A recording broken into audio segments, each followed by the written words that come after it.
Happy morning, happy afternoon, and happy evening to all my Nanbas and Nanbis. Today I'm going to give you a killer resource, but before I go to that resource, let me tell you from where it's coming from. So we have this wow, right? In that wow, it is actually for 40 hours. The concepts is for 30 hours and workout is going to be for 10 hours.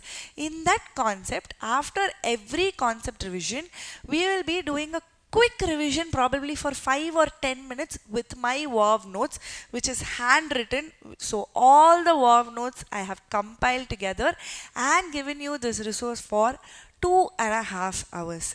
Apart from this, there are also other resources which is available for free. You also have the full marathon where explanation of all the concepts happen. That is also available on YouTube. The book PDF, if you see my book, there is a proper structure for all the standards. The book PDF and underlining of all the keywords given in red, that is also given. MCQs for practice, yes, multiple times I have told, please make use of these free resources. And now the resource which I am giving to you is going to be the quick revision of all the concepts, where each and every standard we are quickly going to see the points, going to see the keywords in hardly 5 to 10 minutes for each of the standards. And this I have made this covering almost all the standard, guys. Here itself I have given what are the standards which are not covered. So 260, 265, 600, 16, the small standards and all I have left it. Now how this goes I will just show you. Essay 299, if you see, probably the WOW notes revision will be for 5 or 10 minutes, and this much only is there. I'm going to give this PDF also to you. So like this, each of the standard you will get it for a single side. Essay 450 single side, automated environment single side, ethics, everything is going to be there. Now if you are already familiar with my structure, this is going to be extra beneficial. Otherwise also, yes, this is definitely helpful for you. Let me tell you how I got this idea. So when I was a student, I was definitely a hard working student, not a smart working student. I used to see the same thing again and again. This is something I also tell my students, that auditing is like a language. It is like a new language that you are learning, because there are new keywords, and while you are presenting, you have to use that auditing language only. Oh, how are you going to get that language? The more and more you hear something, or more and more you speak or read it, is when you will get familiarized with the knowledge. So this is my humble attempt of making the entire audit in less than 2.5 hours for you, so that you can hear it multiple times and you can do multiple revisions before you go for your final exam. And trust me, this is going to be a golden resource for you, especially for that one day before exam. Why am I releasing so early? Because I don't want to give a new resource for that one day before exam. If you are going to revise this multiple times before your exams, that one day you are going to ace it like anything. You can revise all the standards in 2.5 hours. But if you are going to see this newly, it might have a panic attack on you. That is the reason why I want you to do multiple revisions before you go, and definitely one day before exams you can use this resource, guys. So yes, if you want any other thing from my side also, please let me know in the comments below. More than happy to do it for all of you. All the very best. Let's quickly get into the subject, guys. See, usually I told, right, in my class, in my regular class, I make the students write the summary notes. That is, after every standard, they with their hands and their pen, fast, they will write the summary notes. Summary notes basically means every standard is written in a single page, and especially the day before exams, this one will definitely come in handy. I believe everybody must compulsorily write this, but because of lack of time for discussion in the classroom, I have written this for you all. So let's quickly revise essay 200 and 210 in just the next few minutes. All right, so we started off today with what is audit. Audit is an independent examination of what? Financial information, whether irrespective of its when such an examination is conducted with a view to expressing thereon. The whole thing is just with the definition. Then we went to responsibility of management. What is it? Preparation and presentation of the financial statements. What is the responsibility of the auditor? To give the opinion on the financial statements. SA 200, name of the standard. Overall objectives of an independent auditor and the conduct of the audit in accordance with standards on auditing. Then we went to objectives. There were two pointers. The first one is to obtain reasonable assurance that the financial statements are free from material misstatement, whether due to fraud or error. Wait here. I told you material misstatement means, for now you keep it as important mistake, and material misstatement can be due to fraud or error. What is the difference between fraud and error? The intention is the difference between the fraud and error, which enables the auditor to express what?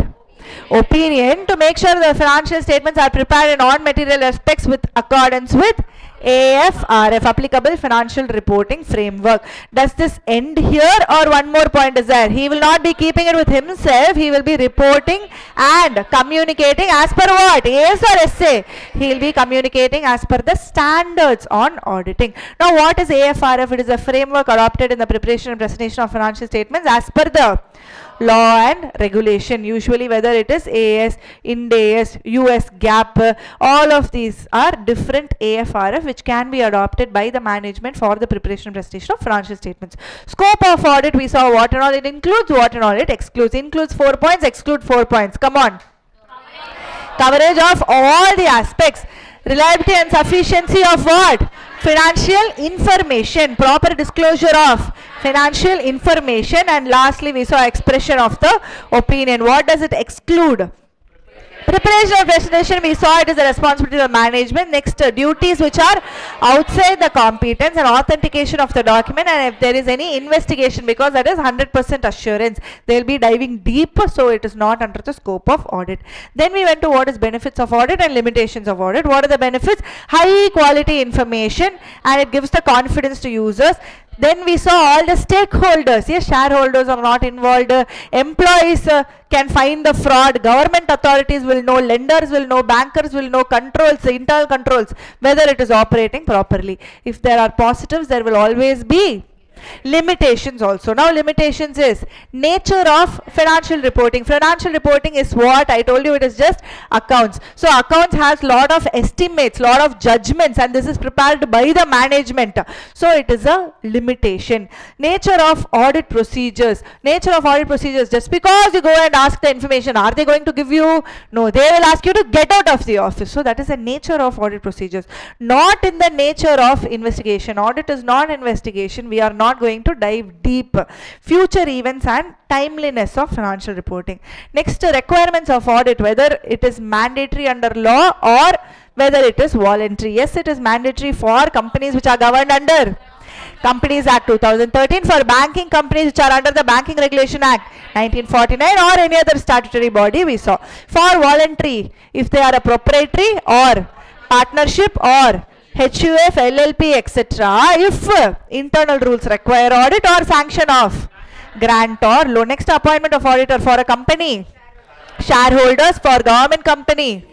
C&AG, and for firm partners. Government company means not less than 51% has been held by, of the paid up share capital, very good, has been held by central government or state government or combinedly by both. Why do we require standards on auditing? To improve the quality of the financial reporting. Globally, we have to accept that this only is biryani. So there is a global benchmark practices. That is why we require standards on auditing. It promotes uniformity and all of those things. What are the qualities of auditor? We did not see all of this, correct? Extra points here, which is not even there in the book. Duties of auditor. Qualities of auditor. What are the duties of the auditor? He has to follow the standards on auditing. If any specific procedure is ineffective, then alternate procedures has to be done, and whatever procedure that he is doing, he has to document it. If there is any departure, that also he has to document. Then if he wants to draw attention specifically to the users of the financial statements, he has to report on that. And just because he has reported everything and given the disclosure does not mean that he has complied with all the standards, does not absolve from complying with all the standards. Then quality, integrity, trust, he should first behave like a human, mad madri behave panakudadu, human qualities, critical review, all of these things, shine of culture, everything is there. Next, what is engagement? Arrangement to do something. It is a formal agreement between the auditor and the client, and it takes the shape of engagement letter. What is assurance engagement? We saw instead of auditor they use the term practitioner, which is a wider concept. Practitioner, because practitioner can be auditor. Practitioner expresses a conclusion which is designed to enhance the degree of confidence to the intended users, which is nothing but the stakeholders about the outcome of evaluation or measurement of subject matter against the criteria. Types of assurance engagement: reasonable assurance engagement and limited assurance engagement. Which one is high level, low level? All of this chart you remember? AASB. ICA was giving assurance engagement, agreed upon service. Agreed upon service means on a specific item it can be. That means only on revenue, only on other income, only related party transactions. You please audit this and give me this. Is agreed upon service. On assurance engagement can be based on past or on future also. Past is historical financial statements, and under the past we have three types. One is absolute and reasonable and limited or moderate review. Absolute is nothing but 100%. Reasonable is nothing but less than 100%. Absolute is called as investigation. Reasonable is called as audit. Audit has essays. Yes. Limited or moderate level is review. Here example also is given: full feast, biryani and upma, which we discussed in class. Prospective or projected financial statements, SAE 3400. What example did we see here? Prospect. Ola going to the investor has to give the financial statements for the next 5 years, which is prospective or projected financial statements. This chart we finished. Then we went to SA 210, agreeing the terms of the audit engagement. Then what are the objectives? Accept or continue, not reject. Here specifically they have given continue. What is who? For whom they have given accept, for whom they have given continue? Accept is for new clients and continue is for existing clients. So accept or continue only when there are preconditions. What are the preconditions? That there has to be a common understanding that the financial statements are as per AFRF, and all the internal controls ensure that the financial statements are free from material misstatement, and they have to, the management has to provide the auditor for 3 items. What is it? All the access to all the information, access to all the additional information, and unrestricted access to persons. All 3. Now EL, engagement letter. Why, how, what? Why do we require an engagement letter? It is important for both the parties, that is auditor and the client, to be clear about the nature of the engagement. There should not be any misunderstanding later on. How should it be? It always has to be in writing. It cannot be an oral agreement. What is it? To specify the scope of work. EL includes what and all? Objective and scope of audit, responsibility of auditor, responsibility of management, that the financial statements are as per the AFRF, and the form and content, that how the audit report has to be, that also will be there in the EL. If law or regulation prescribes the terms in detail, then should the auditor record in written agreement? If the auditor is satisfied that the management has understood everything, then not required to have a separate engagement letter. 4 cases we saw. The first case is preconditions or terms. If the preconditions are there, what are you going to do? You will accept or continue. If it is not there, what will you check? Immediately will you reject? No, you will first check whether it is required by law to accept. If it is required by law to accept, you will accept or continue. If it is not required by law, then you will reject. Case number 2, limitation of scope. Before itself, prior to acceptance of engagement, you know that your scope is going to be limited. At that case, what will you do? You will be giving something called as disclaimer of opinion. Now you all tell me, you know that they are not going to give you any information. There is no sufficient appropriate audit evidence. Here there is an assumption that it is going to be pervasive, so they have given it as disclaimer of opinion. In that case, what should the auditor do? He will not accept. Case number 3, if there is any change in terms, immediate divorce or something else you'll do, you'll check for reasonable justification. If reasonable justification is there, you will accept or continue. If the reasonable justification is not there, then only you will not accept or continue. Case 4 is he is not accepting for changing the terms, he is not accepting for continuing also. Then what will you do? You will withdraw from the engagement. Does your responsibility stop there? You have to see if there is any obligation, either contractual or otherwise, to be reported to the regulators, owners, TCWG. All of those things you will have to check. What is the meaning of recurring audit? Audit which has been performing over the years. When will you revise the terms? How many points were there? 8 points. The first one, misunderstands. The management misunderstands the objective, management misunderstands the scope, or there is actually a revision in the terms, or there is a change in ownership, change in senior management, change in nature or size of business. Can you understand what I have written here? Change delta. And then there is a legal or regulatory change, or there is a change in financial reporting framework or any other reporting regulatory framework. Then you will go for new engagement letter, or you will remain them as to the terms which is there in the engagement letter with respect to recurring audit. Is it easy? Very easy to revise like this, correct? Before the exam, trust me, this will be super easy for you all. Write it for every standard in your own hand, your own pen. I want you all to do it. All. Let's quickly revise essay 500 which we saw yesterday. Yes? The warm notes which I have written in my own hands is available for you. So essay 500 audit evidence means what?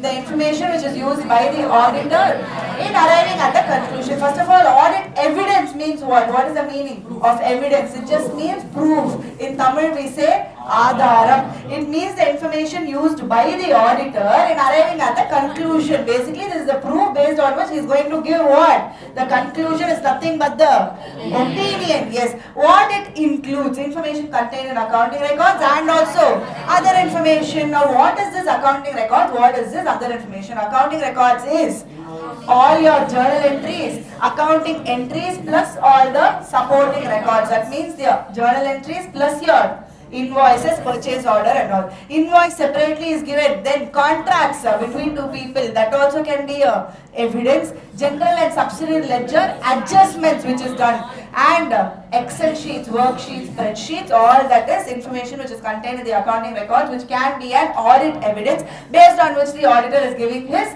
opinion. What is the other information? The minutes of the meeting, written confirmation from trade receivables, manuals of internal control and any other information which is used as audit evidence. If information is used as audit evidence, it can come from the entity itself or it can come from the management expert. If it is coming from the entity itself, what will you see? You will be evaluating the accuracy, completeness and sufficiency. If it is coming from the expert, what will you be evaluating? You will be evaluating three things again: competency, capability and objectivity. But apart from that, you will also want to understand the work of the expert, whether it is appropriate for this audit evidence, what are the alternate sources which is available, then what is the complexity of the matter, that means whether there is an expert which is required for this job. Next, nature or extent of controls which is available and auditor's previous experience with the expert. Next comes audit procedures. What is the mnemonic?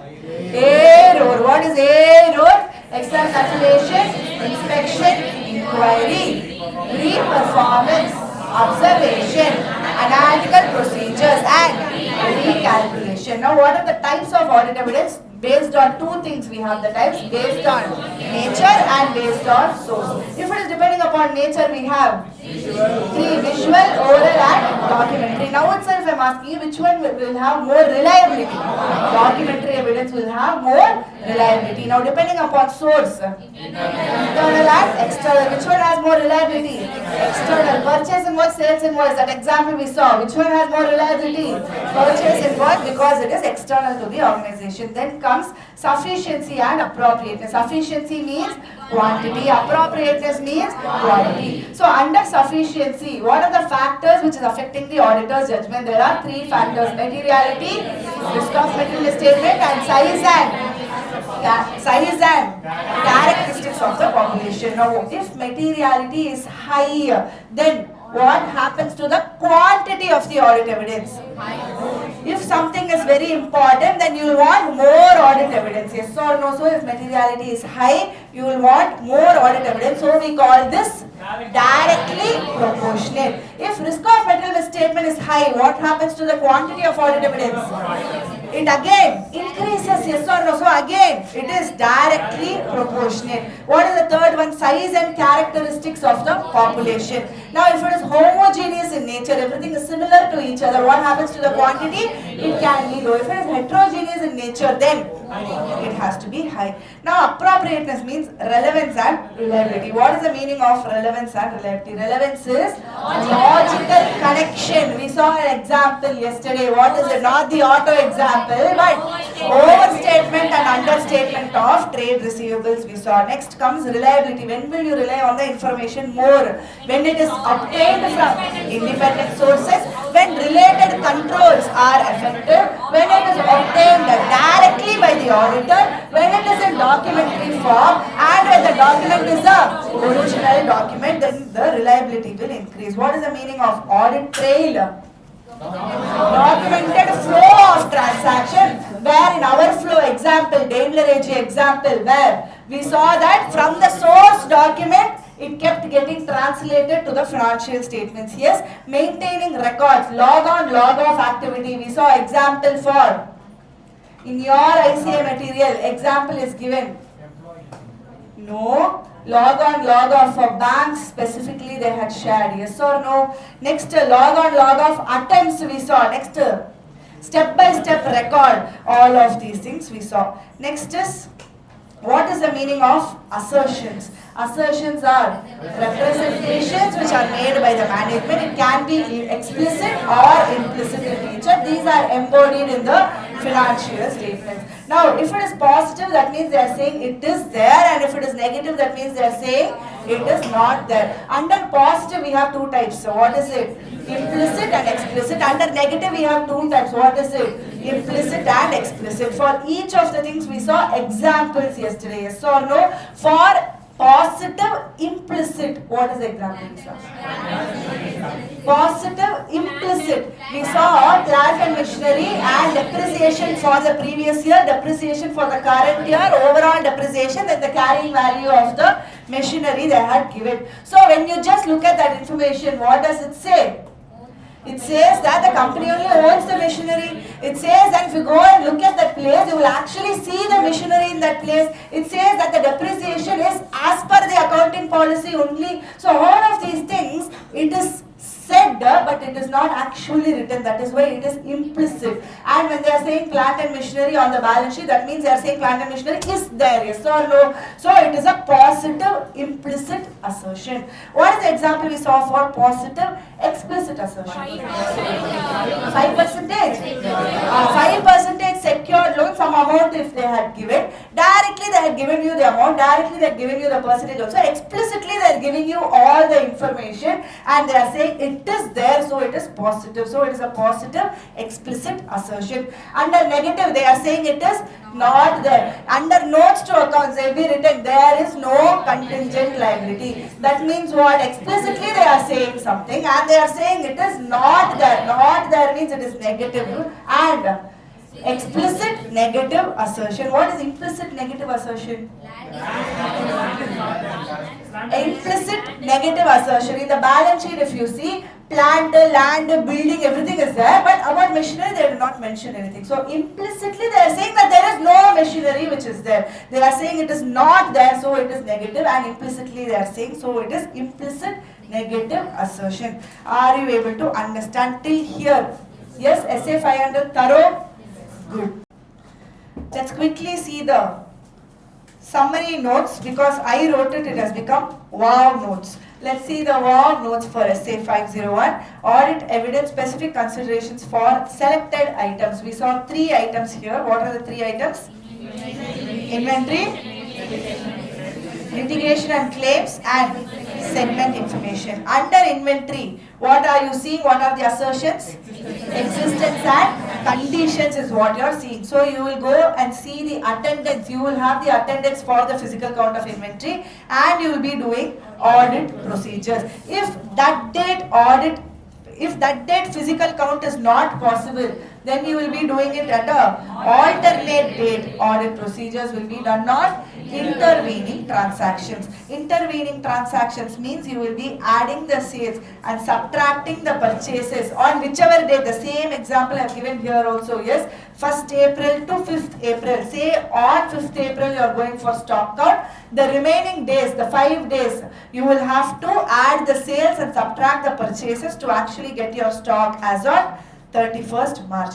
If physical count becomes impracticable, then alternate audit procedures. If alternate audit procedure is also not possible, then SA 705. If the custody is of the third party, then you will ask him for the confirmation regarding quantity and the condition. Then you will see whether you are able to go and do the inspection. If that is not possible, then you have to go for other audit procedures. What are the other audit procedures? Mnemonic acid. A stands for another auditor will go and do the inspection. C stands for confirmation whether it has been given as collateral, whether it has been pledged. I stands for internal control. You will see how is the internal control of the warehouse person, the third party. You will see the internal control. D is documents. Yesterday itself I told you, if the internal control is strong, then your trust will increase on that number. Yes or no?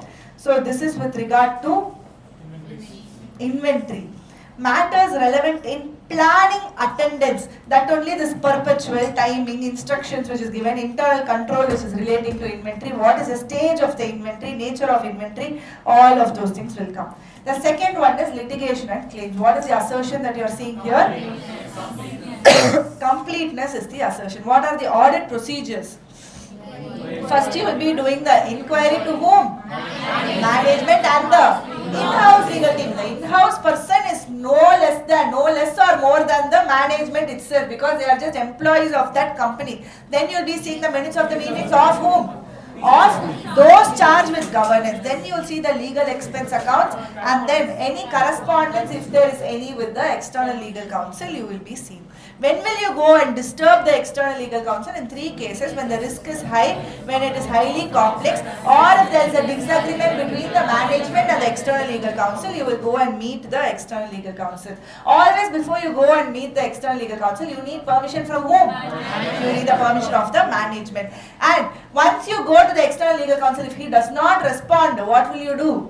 You will be going for alternate audit procedures. If the management is not giving the permission to go to the external legal counsel, what will you do? Alternate audit procedures. If alternate audit procedure not getting sufficient appropriate audit evidence, then what will you do? You will go use your weapon, SA 705.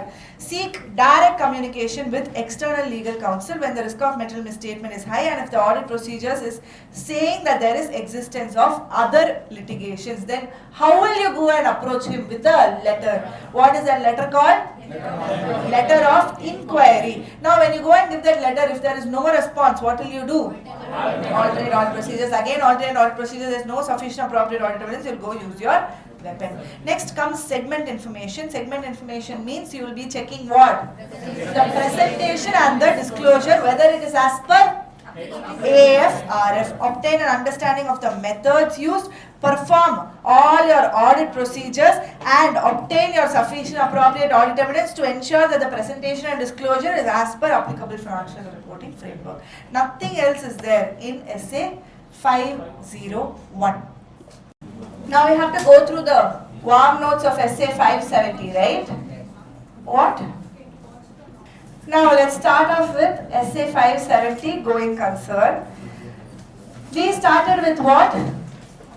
Objectives. Under objectives, what did we see? To obtain sufficient appropriate audit evidence. 2, for the appropriateness of the management's use of going concern. That means if it is really going concern only, if really the company is going on forever only, they can use the going concern assumption.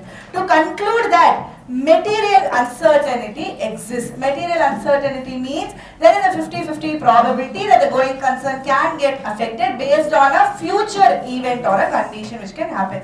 And the last objective of this standard is to report as per SA 570. The responsibility of the management is what? At any point in time, they have to evaluate the going concern of the entity. The following factors are relevant for judgment. What is the management going to see? They are going to see the degree of the uncertainty, size and complexity, nature and condition of the business, degree affected by external factors, and judgment about the future. Now you all tell me an example for size and complexity, nature and condition of the business. What is an example? Why should the management consider all of this for seeing whether the company is going concern or not?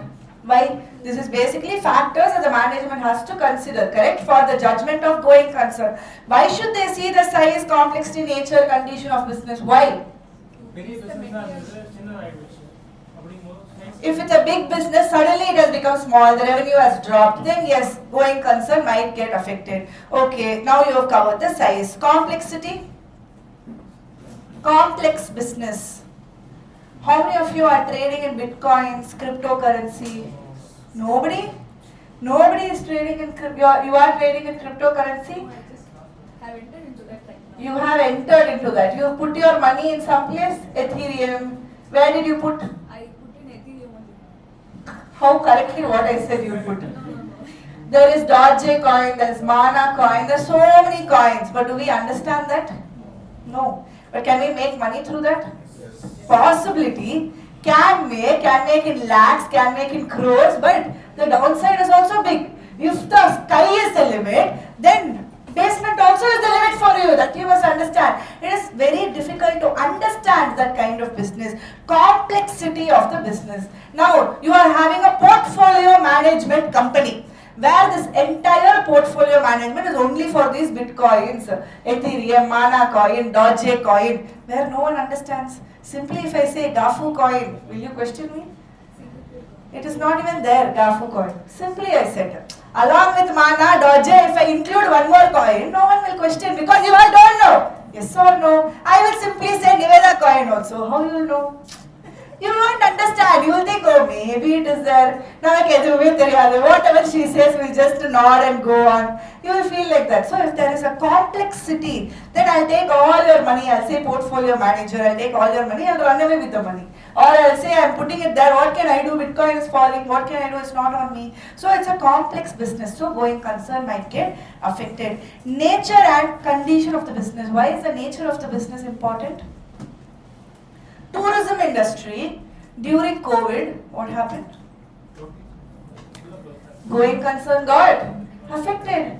Hotel industry, during COVID, going concern got affected. Yes or no? Pharma industry, during COVID, boomed.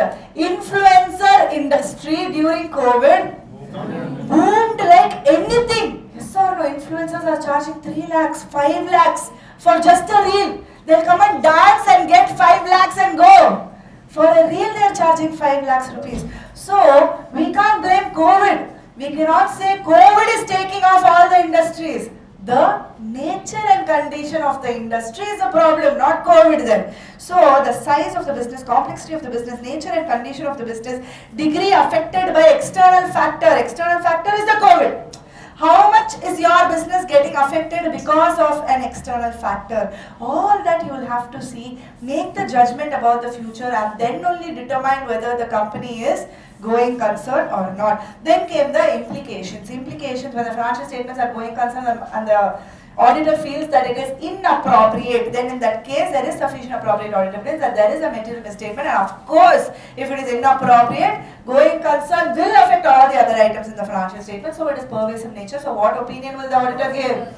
Adverse opinion. Now the financial statement is as per going concern only, but there is a material uncertainty. Will you give an adverse opinion? No.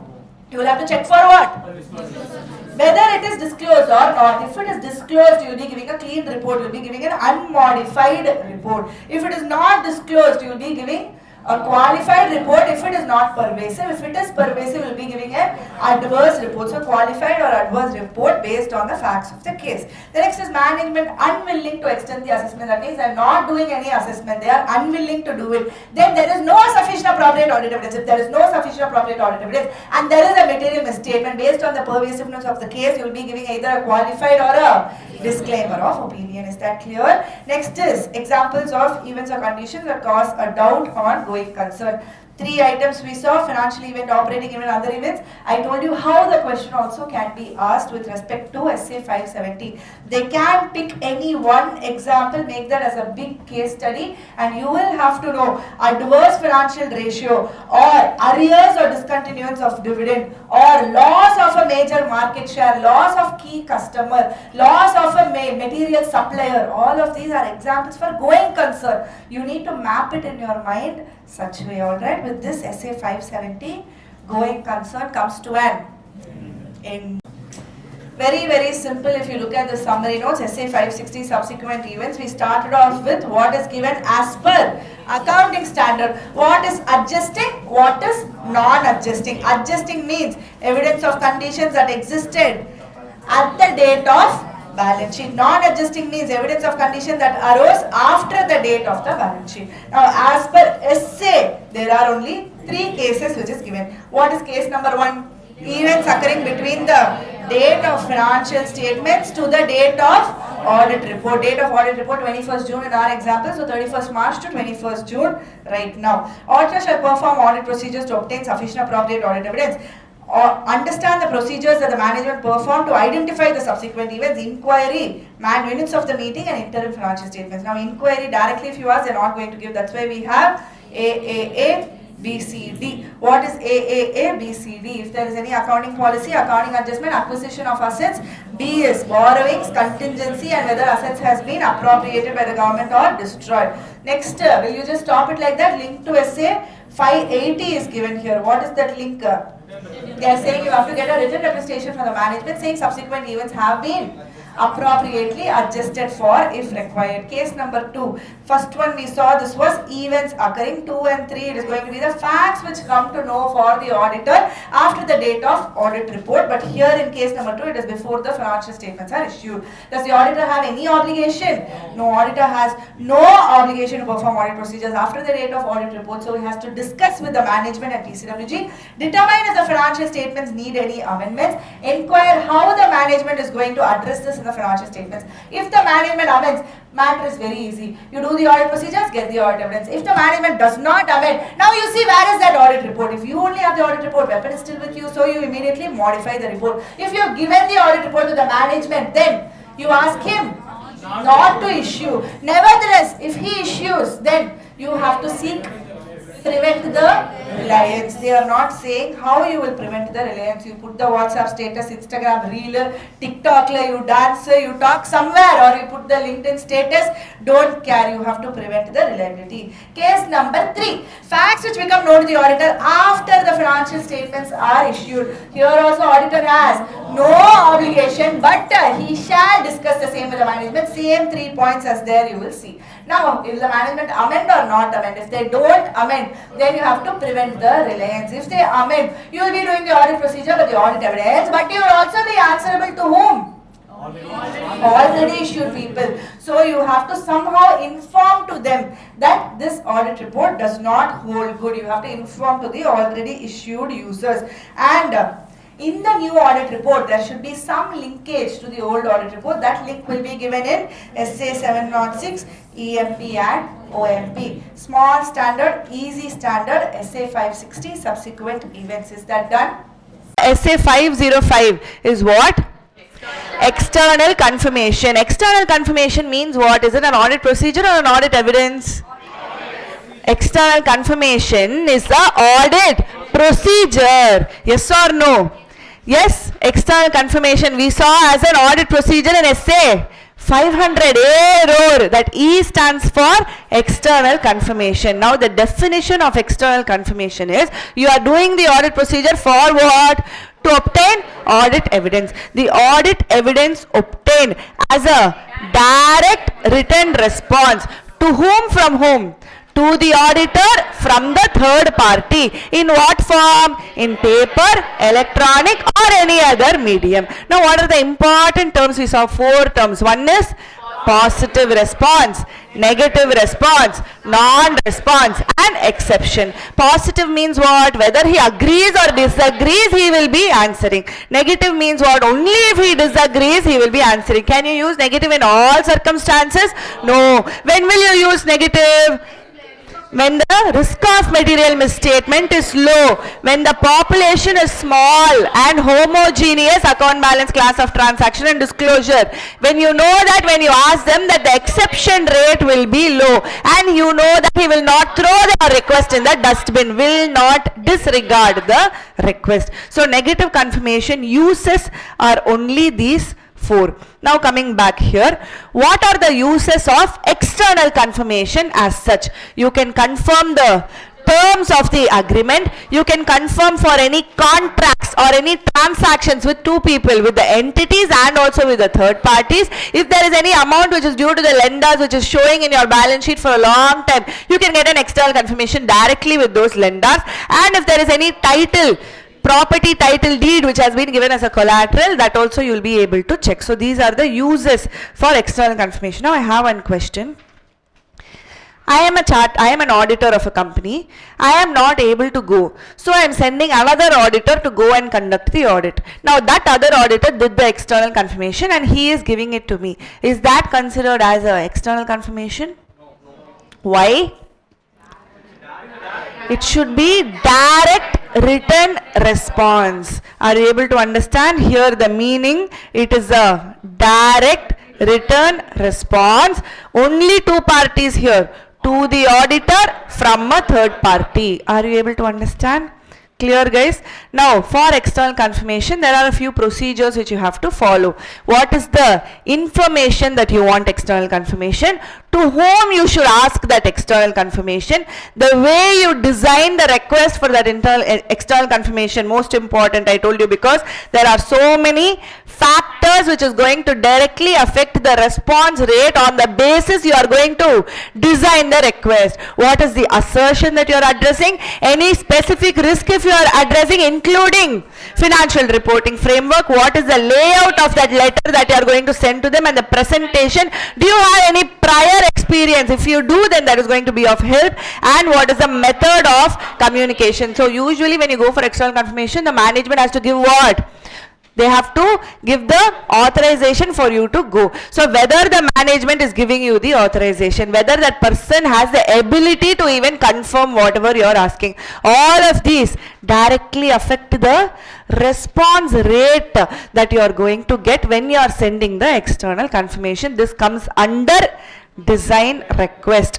Then you will be sending the request, and will you leave it like that? Sending the request including follow-up request. Very good. Now when you go and ask the management, is the management going to say yes, you disturb whomever you want? They are going to refuse. So management's refusal to allow the auditor to send the confirmation request. Now what are you going to see? Whether it is reasonable or not. What example did I tell you for that reasonableness?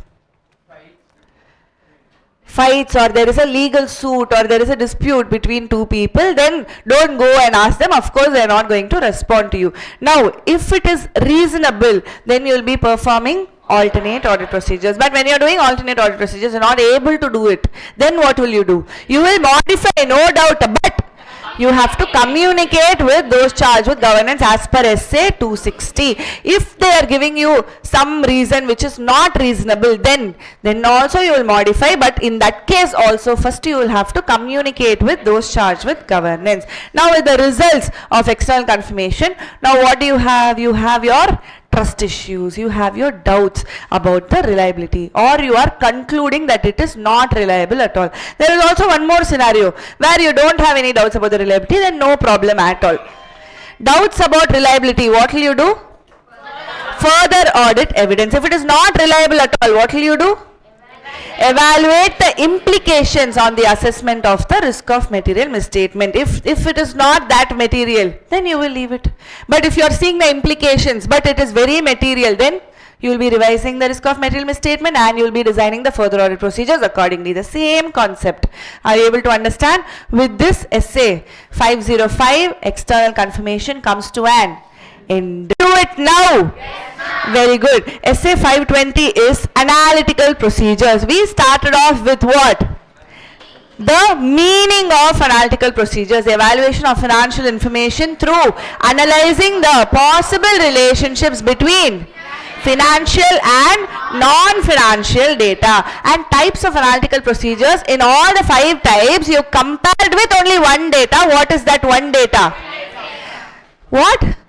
Comparison of the client data with industry data, similar prior period data, client determined expected results, client determined expected results for non-financial data, and auditor determined expected results. Now what is the objective of the auditor, or what is the scope of this standard 520?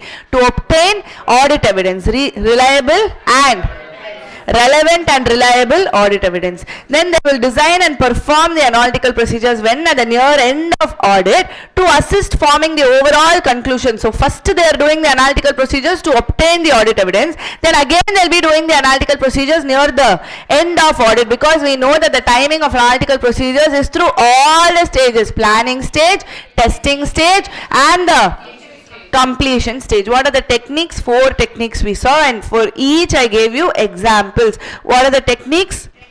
Trend analysis, ratio analysis, reasonableness test, and structural modeling. When designing an analytical procedure, the auditor should see what? SRED, S-R-E-D.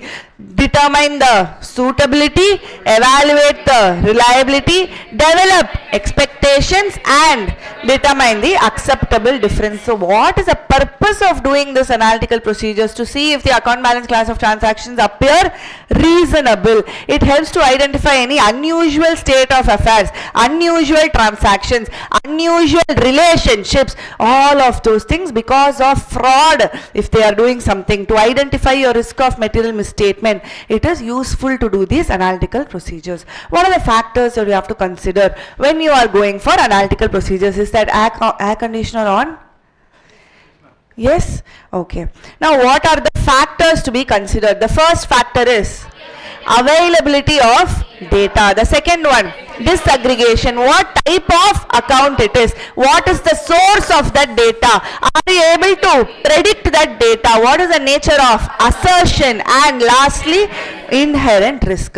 Now with the result of the analytical procedures, are you going to do the analytical procedures and keep it with yourself? That is a waste of time and energy. You have to go and inquire with the management and TCWG, and ultimately you will have to see whether other audit procedures are required. Now auditor will be making the conclusion.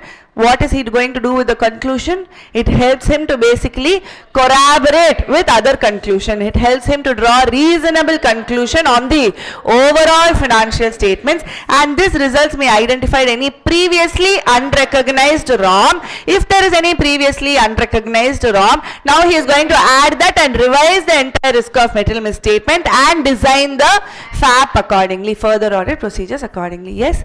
Clear? Now it looks easy, essay 520 guys. Good. Let's quickly revise what we saw in government audit, guys. Government audit is a objective, systematic, professional and independent examination of financial, administrative and other operations of a public entity made subsequently to their execution for the purpose of evaluating, verifying and presenting the report. And in the case of financial statements, here also there will be given a opinion. Who appoints? The C&AG appoints. Now what are the objectives? Accounting for public funds. I told you why they have given accounting for public funds. Appraisal of the government policy, and this is also base for corrective action. Here you need to understand if there is any expenditure which has to be made, it has to be done only from where?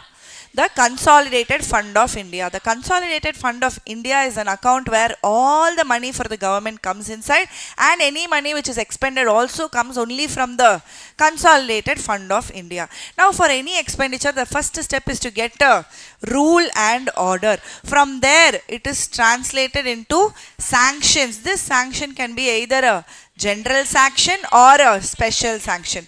Now from there, after that sanction, the sanction letter, if you go and show, then they are going to provide the funds for you. Provision of funds by way of appropriation bill will happen. Then comes what is proprietary audit. What is the meaning of proprietary audit? You will be seeing that the expenses which has been incurred by the government is lesser than the occasion demands. How much it has to be there, that much only should be there. Not even 1 rupee more should be there. And money should not be used for own advantage. And public money is not for a specific section of people. Next we went to what is performance audit. Under performance audit there is economy audit, efficiency audit, effectiveness audit. What is economy audit? That the resources that the government is acquiring, be it physical resources, human resources, or any kind of resources, it has to be acquired at a economical price. Efficiency means what? At that particular time, whatever they are saying this project will get completed, it has to be used for that purpose only, and it has to be completed in that particular time. That is efficiency and effectiveness. But there are a few exceptions for this. When is there an exception for this? When for it is not used for a section of people, that time there are few exceptions. When if it is because of a policy or custom, if the amount is very insignificant, don't waste your time in that. Travel allowance should not be made for profit. And if a claim is enforceable by court of law, then that is also an exception. It can benefit a section of people. Next comes audit of receipts. What did we see in audit of receipts? All the revenue of the government should be correctly assessed, realized, and credited. Now receipts, now what type of receipts are there? Revenue receipts and capital receipts. Under revenue receipts, what type of? Tax revenue receipts and non-tax revenue receipts. Example for non-tax revenue receipts.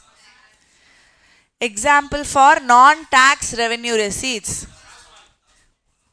Tax mark, fines, fees, interest, all of those things are non-tax revenue receipts. On the other hand, we have capital receipts. Under that, debt capital receipts and non-debt capital receipts. Any receipt, when they are getting a loan, it is called as debt capital receipt. What is an example of non-debt capital receipt?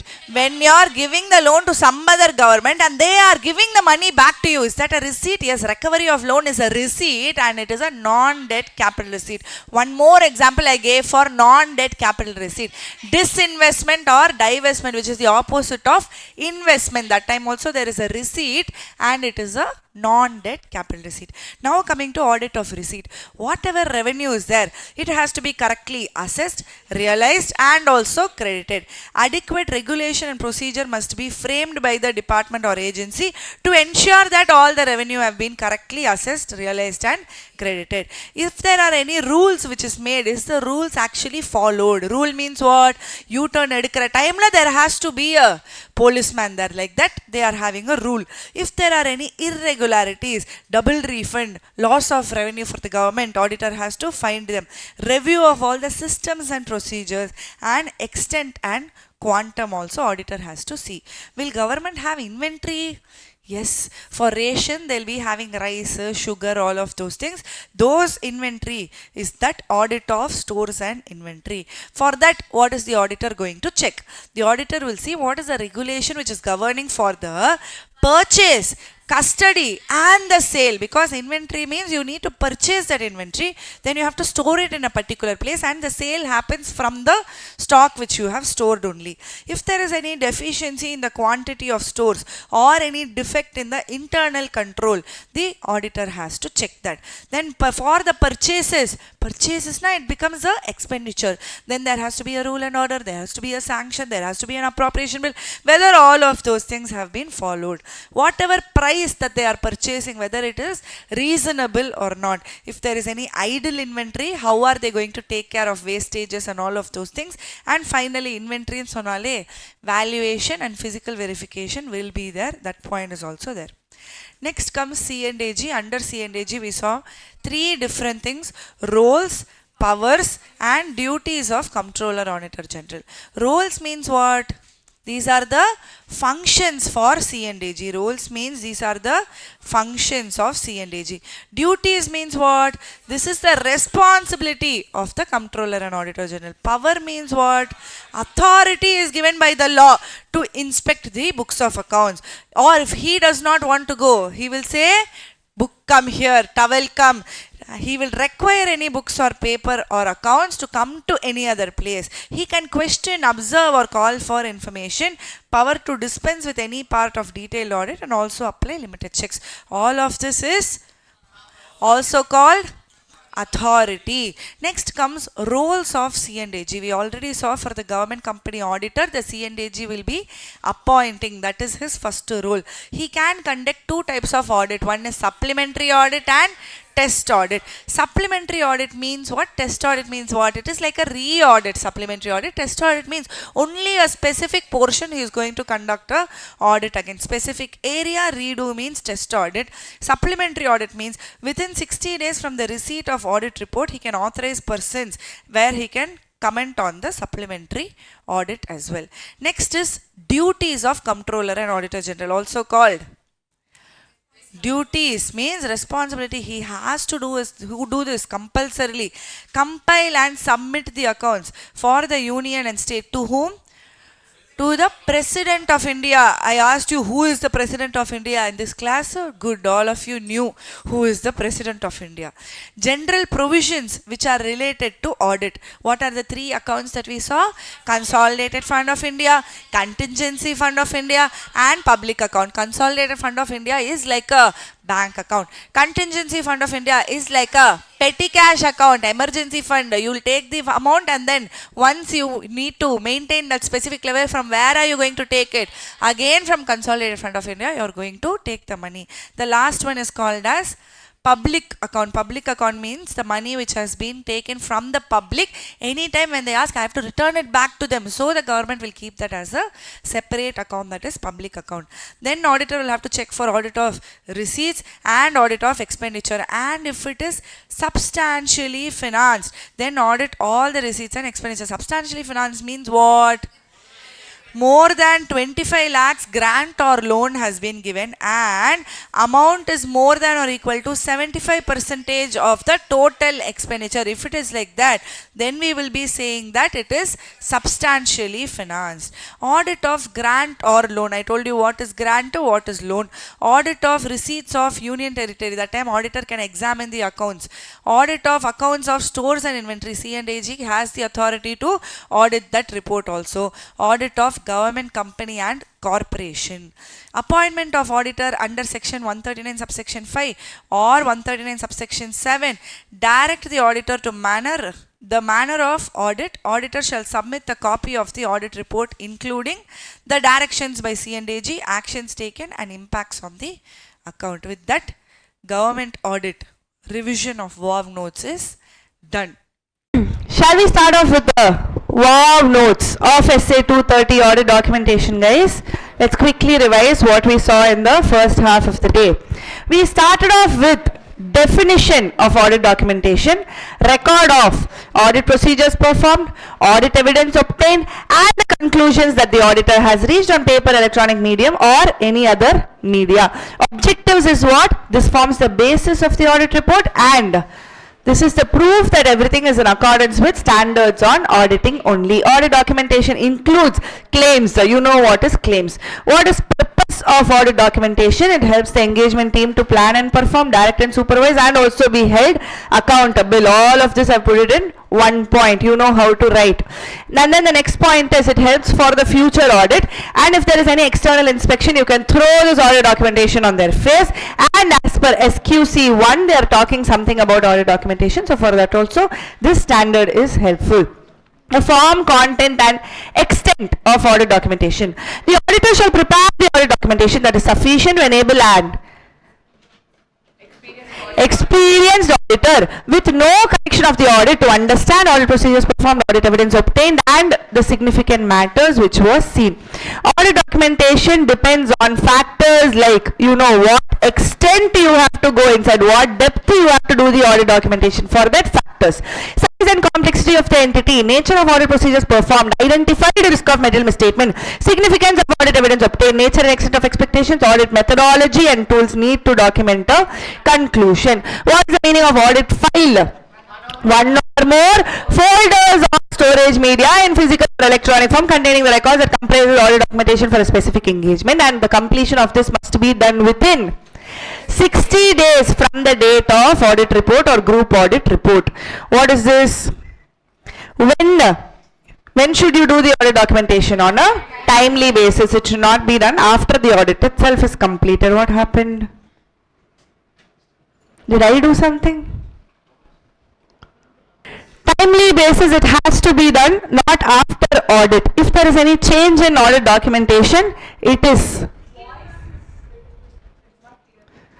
change in audit documentation. Change in audit documentation, if there is any administrative changes, then you can do it. But what are the administrative changes? Standard itself is saying deleting superseded documents, sorting, collating and cross-referencing the work papers, sign off any related to file assembly or documenting the audit evidence even before the date of audit report. You can do it at a later stage. SQC1 is talking about three things. SQC1 is sonale. What is the words you will have to use? Policies and procedures for timely completion of assembly of audit file. The retention is given as minimum of 7 years from the date of audit report or group audit report. Part of documentation means it is the summary, that is completion memorandum, where it will comprise of the significant matters which is identified and also how they are addressed. The owner of this audit documentation is given as per SQC1. Who is the owner? Auditor. But if law regulation is saying, or if the client is asking, you can give copies of your work papers to the client. Clear, guys? With this, essay 230 is done. Now you can find out. Do you all remember essay 510? Initial audit engagement, specifically with reference to opening balances. I hope you are able to recollect all the examples. I told you why they are saying opening balance. I showed in the P&L you have current year, previous year. So from that previous year also you are putting your signature. So this standard is coming when the financial statements for the prior period is not audited at all, or it is audited by some other auditor, that is a predecessor auditor. If you yourself are the auditor for the previous year, will the standard come? No. So what is the objectives of this standard?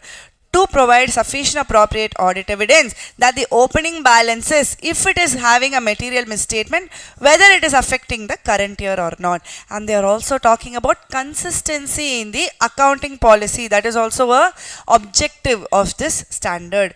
Audit procedures regarding opening balances. What are you going to do? You are going to read the recent financial statements. Then you will obtain sufficient appropriate audit evidence that in the opening balance, if there is a material misstatement, whether it is affecting the current year or not. How are you going to do it? There are 3 points. One is in the closing balance. Apdiye when you are writing it, you might miss a 0 or you might add another 0. Whether it has been brought forward correctly. Appropriate accounting policies, whether it is there. Previous year financial statement, if it is audited, perusing the copies of the audited financial statements. With that you can do the audit procedures of the current year relevant to the opening balances, or you can specifically you can do audit procedures to obtain evidence regarding opening balances. I hope you are able to remember. Now coming to the cases. If there is an audit evidence that in the opening balance there is a material misstatement and it is affecting the current year, it is material, then what will you do? You will be doing additional audit procedures. If the misstatement still exists, then you will communicate with management and TCWG as per SA 260. Accounting policies, they are not consistent. Then any change in accounting policy which is not accounted for or not disclosed properly or not presented properly, then Direct 705, you will be either giving a qualified or a adverse opinion. This is with respect to essay 5, 10 wow notes. 2.5 minutes. Just let's quickly finish essay 550 in less than 5 minutes, guys. The scope of related party standard. What are they saying? It is the auditor's responsibility regarding two things: related party relationships and related party transactions. What is the definition of related party? What happened?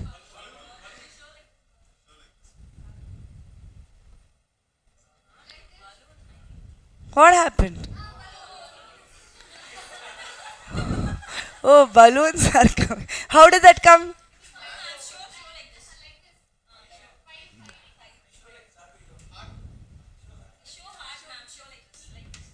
Online students will be thinking, what is this ma'am taking class? No, please see. Definition of related party includes related party defined under AFRF. If it is not defined, then only you will see what is given in this standard. What are they saying?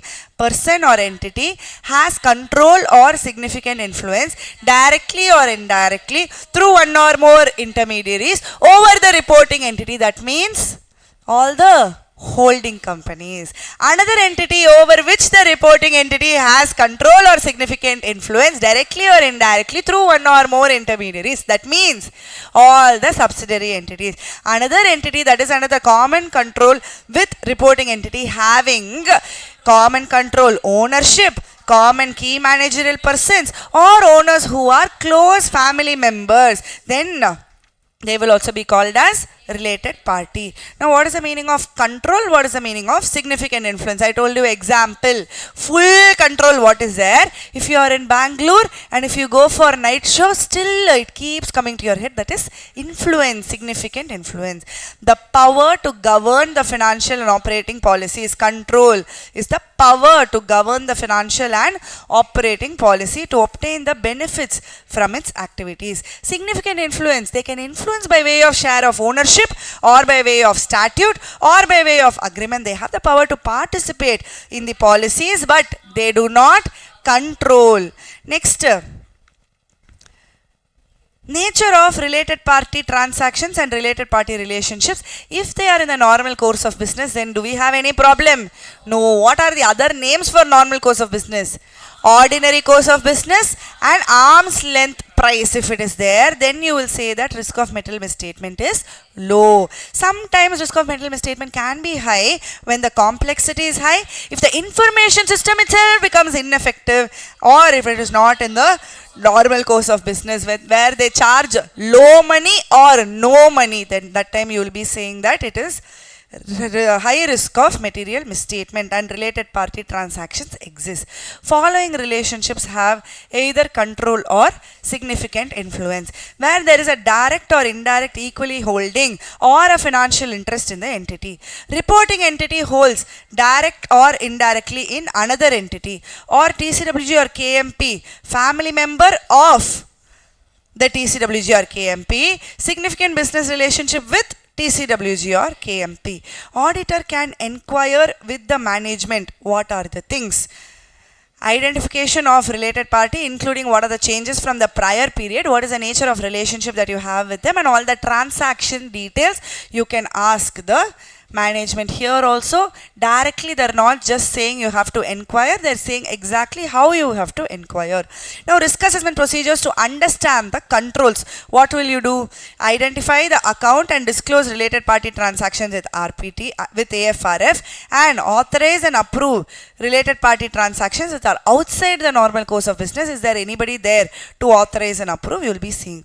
Now, even if you inquire that way, you might not get information from the management, so you will be seeing yourself, you will be verifying yourself by way of Shri Clips CCC. What is Shri Clips CCC? You will be seeing shareholders register, you will be seeing the regulatory authorities if they have filed any documents, you will check the IT returns. What is Clips? Conflict of interest. Conflict of interest document with the management and TCWG if they have any conflict of interest, that you will see. Life insurance policy, internal auditors report, if they have received any professional advice from an external party or any report which is given to the securities regulators. What is CCC? Contracts with the KMP and TCWG, contracts which are not in the ordinary course of business, contract which undergoes a lot of negotiations, renegotiations. This is essay 550. Exactly 5 minutes. Half a page, essay 580. It is a written representation. You are able to read it, right? You are able to, that CR, MM, FS. I hope now, by now you all understand what it is. That's why I want to go through it when you all are there, so that you will be able to understand at a later stage as well when you're revising.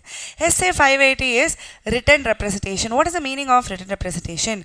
It is a written statement by the management to the auditor as a direct written response for confirmation and support audit evidence. It does not include financial statements, assertions or books of accounts, even though it is a written statement by the management and given to the auditor. I hope you remember that. Yes, what is the objective of the auditor? Preparation of the financial statements and for the completeness of the information. Support other audit evidences, other essays if it requires, then you have to get the written representation. Many essays we saw. Essay 560 we saw. Where else we saw? Where else today we saw in one place? Where in 450 we saw? Where else did we see? Written representation. Written representation. In 330 we saw. Today itself we saw in two places, 450 and 330. Apart from this, in 560 subsequent events, there also they will be getting a written representation. So if some other standard requires, then you will have to get a written representation for that. Then you will have to respond appropriately. That is the objective of this standard. Why written representation about the management responsibility? Again and again you are getting, because the person who has signed, he might no longer be responsible for that role, or audit engagement, it is prepared in the previous year. Management has misunderstood his duty, or if there is a change in circumstances. Very good. To respond appropriately. Now the written representation has been given. The auditor has to respond appropriately. If it has been given, what is he going to check? Whether it is reliable or not. Then he will check the effect on audit evidence. If it is inconsistent with other audit evidences that he has received, then he will perform other audit procedures. If it is unresolved, then he will reconsider the assessment and the effect on the audit evidence that he has received. If it is not reliable, then he will use his weapon essay 705 and he'll be giving a disclaimer of opinion. This is a standard where in both the cases, disclaimer of opinion. If it is not provided at all, discuss with the management, re-evaluate the integrity and check the reliability, and finally again you will be giving a disclaimer of opinion. Now, can the written representation be after the date of audit report? No, it has to be near as practical to the date of audit report. Is that clear? Essay 580 also completed. Let's quickly see this, guys. In 5 to 10 minutes, I'm going to finish off entire essay 710, and trust me, you'll get full conceptual clarity after this. Now, essay 710 is talking about two things: corresponding financial statements and comparative financial statements. Which one did we do first? We did the corresponding figures first. So first here also I'm going to do the corresponding figure. Corresponding figure means auditor's opinion refers to the current period only. It refers only to the current period. Now the first scenario is saying in the prior period the audit report is saying there is a qualified adverse or disclaimer of opinion and the matter is still unresolved. Then in the current period also you will be modifying your opinion and you will be giving a qualified or adverse or disclaimer of opinion. And a new thing we saw here, that in the basis for modified opinion paragraph you have to mention it. The second one is there is an audit evidence that there is a material misstatement in the prior period and he has given a clean report. The previous auditor has given an unmodified report. Now you have to check whether material misstatement has not been dealt with in the current period. If it has not been dealt, then Based on the pervasiveness, you will be giving either a qualified or a adverse opinion. The third scenario is in the prior period it is not audited. Then you will be mentioning that in other matter paragraph. In the prior period it is audited by some other auditor. Then you will be mentioning again in the other matter paragraph three things. What are the three things? That the financial statements is audited by a predecessor auditor, and the type of opinion. If it is a modified opinion, then the reasons for the same, and the date of the report. Very clear? Okay. Corresponding is clear. Now coming to comparative financial statements. Here auditor's opinion refers to each of the prior period. I gave you example as to how he can refer to each of the prior period. Now audit procedures determine if financial statements include comparative information required by AFRF and are appropriately classified. So if there is any mentioning of 5 years back or 6 years back, see if they have mentioned it as per applicable financial reporting framework. Comparative information agrees with the prior period or not. How are you going to do? You are going to go back to that 5 or 6 years back and you are going to see whether the same amount, same nature of transaction is there. Accounting policies, whether you are going to see whether it is consistent or not, and if there is any changes, then the reasons for the same has to be properly disclosed. This is the audit procedure. Now coming to the cases. If there is a possible misstatement in the prior period, when are you finding that? When you are doing the audit of the current period, you are finding a mistake 5 years back. What happened? You are having a question. Then for that you will be doing additional audit procedures to determine whether material misstatement still exists. If you only are the auditor for that prior period also, then SA 560 subsequent events you will have to follow. If auditor only has audited for the prior period, SA 560 and also 580 written representation will be applicable. Now in the prior period it is audited by the predecessor auditor, then in that case same as what we saw for corresponding. If it is audited by predecessor auditor, you have to mention in the other matter paragraph of the current year saying that it has been audited by predecessor auditor, and what is the type of the opinion, and if there is any modification, the reasons for the same, and the date of the audit report has to be given. Now if the auditor's opinion is different from the prior period auditor, that means previously has given one opinion but the current period auditor is feeling that is a mistake. Now he has to communicate with whom? TCWG, and ask the TCWG to communicate with that predecessor auditor. Now where were we? Predecessor auditor unmodified or different, disclose the reason for difference, SA 706 OMP. Predecessor auditor unmodified, current year auditor is feeling material misstatement exists in the prior period, communicate with TCG and request to inform the prior auditor. If the prior period auditor is giving a new report, he is convinced and is giving a new report, now you will mind your business and you will only take care of the current year auditor. If the prior period is not audited at all, you will be stating it OMP, and just because you have stated an OMP, it does not relieve you of your duties. Clear? Now do you have the grip on SA 710? Yes, trust me, only because you did it on the same day you are having the grip. Again go home, even if you don't do other standards, it's okay. 710, so many case studies, at least 6 or 7 I think they can ask questions here. 6 or 7 types of case study based questions they can ask here. Be very very careful if there is a question with regard to SA 710. Alright guys.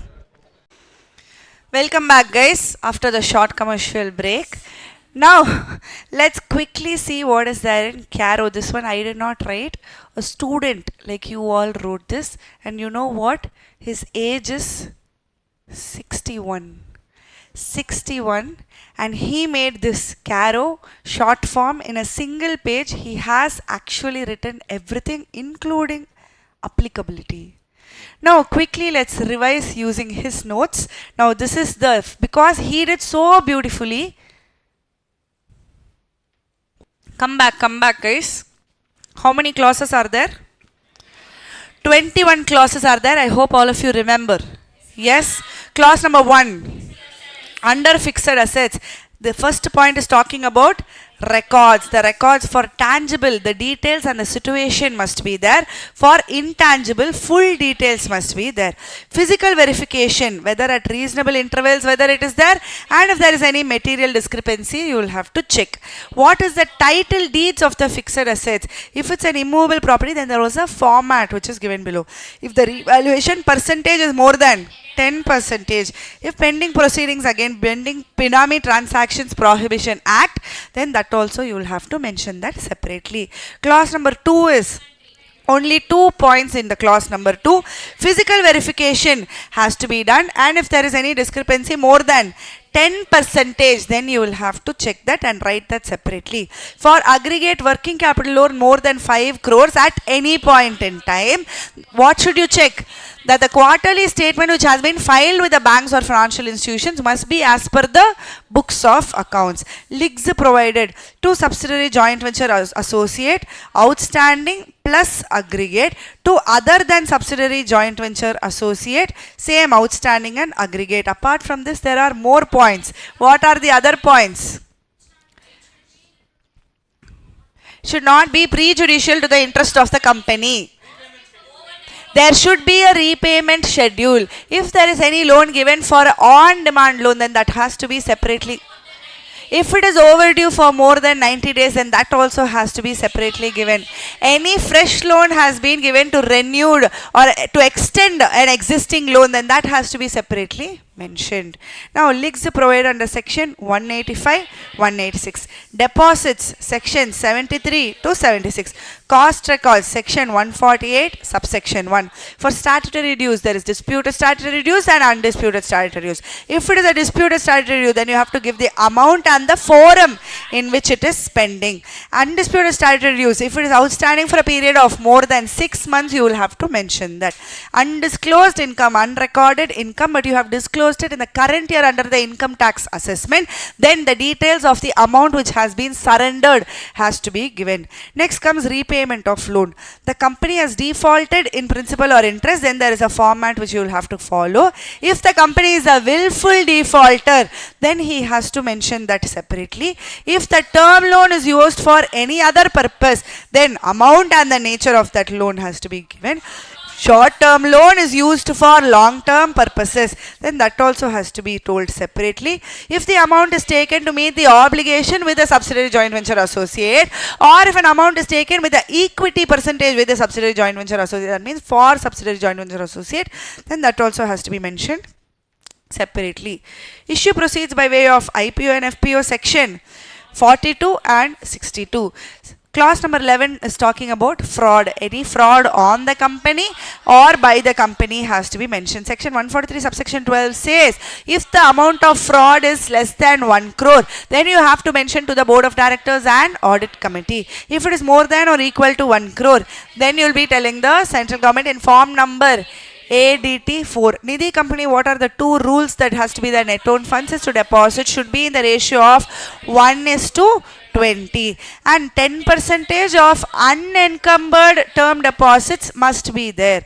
If there is any default in repayment, whether it is principal or interest, and whether there is a default, you will have to mention that separately. Related party transaction, what is the section? Section 177 and section 188.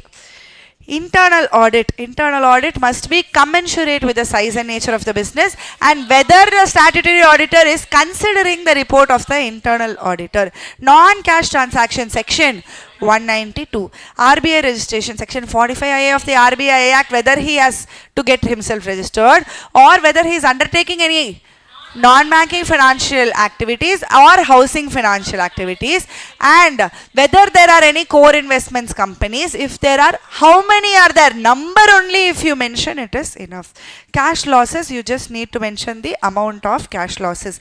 If there have been a resignation for current year and previous year, very good. Resignation of statutory auditors. If there was any resignation, then you will have to check what are the issues, objections and concerns which are raised by the outgoing auditors. Going concern, you will have to see whether there is a material uncertainty and whether they are able to pay off all the liabilities within a period of 12 months. Next is CSR. two parts: ongoing project, other than ongoing project. If it is still ongoing, you'll be transferring it to a special account called a section 135 subsection 6 for ongoing project. Other than ongoing project is 135 subsection 5. You will be transferring within the 6 months from the end of the financial year. Clause number 21 is consolidated financial statements. If there is a qualification or adverse remark in the consolidated financial statements, then the para number of the caro in which that qualification was there, you just have to mention that. That's it. Then we went to applicability, where every company, including a foreign company except a banking company, insurance company, section 8 company, 1% company, or a small company, paid up capital less than or equal to 4 crores and turnover less than or equal to 40 crores. Do not forget. And if it is a private limited company, if they are under this, that is paid up share capital plus reserves less than or equal to 1 crore as on 31st March, and borrowings at any time from banks or financial statements have gotten more than 1 crore, and if turnover including discontinued operations, if it is more than 10 crores, then only caro becomes applicable for them. Now, what is written here? Public company should not be a holding company. Public company should not be a subsidiary company for this reporting entity. Are you able to understand? If it is there, then it automatically becomes a big company. Big company, what is applicable? Caro is applicable. Isn't that easy, guys? Very easy. Essay 299 talks about joint audit. Try to recollect the points. That's the whole purpose, not to simply read and go. Try to recollect and to actually put everything in one page. It actually requires a lot of effort, yes or no? And this is done only for you because it will be easy for you for that one day before exam. So essay 299, joint audit, is divided based on assets and liabilities, income and expenditure, geographical area, identified units, and period of financial statement. I have given example for each. And if the audit work is divided, then who has what responsibility? That auditor, that responsibility. Individual or separate responsibility. If the audit work is not divided, then there is a joint or combined responsibility. For who? For what are the work that all the auditors will have a joint responsibility? For all the work that is not divided, any common audit areas, matters brought by one person and agreed by law, and these three, that the financial statements are as per law, financial statements are as per AFRF, and audit report is prepared as per the standards on auditing issued by ICAI. Now, what is the audit reporting in case of joint audit? If they all have a single opinion, then they will be giving a single audit report or common audit report. If there is a difference of opinion, then each person will give a separate audit report. Maximum how many audit reports can be there? Very good, only 4 audit reports. Now, if there are different audit reports, in which paragraph will you give mention? In the other matter paragraph, you will have to mention. Next is advantages and disadvantages. Advantages, expertise. I hope you remember the example. From this class, I picked up 3 or 4 people, and for that I gave advantages. And from this class, I picked one boy and said comparing with KPMG or Deloitte or PwC, then if they are also there, he is also there, then what are the disadvantages? Advantages: sharing of expertise, mutual consultation, lower workload, higher performance, higher service, lower staff cost, lower overall cost, and there is a healthy competition. Disadvantages: fees is getting shared, psychological problem, superiority complex, there will be problems for coordination, common concern will get neglected, and uncertainty about the liability. There are a few special considerations regarding joint audit. The engagement partner and the engagement team must be involved in the process of planning. In joint audit, they should establish the overall audit strategy. Even before the commencement, they should have an audit plan. They should identify the risk of material misstatement for the overall audit strategy.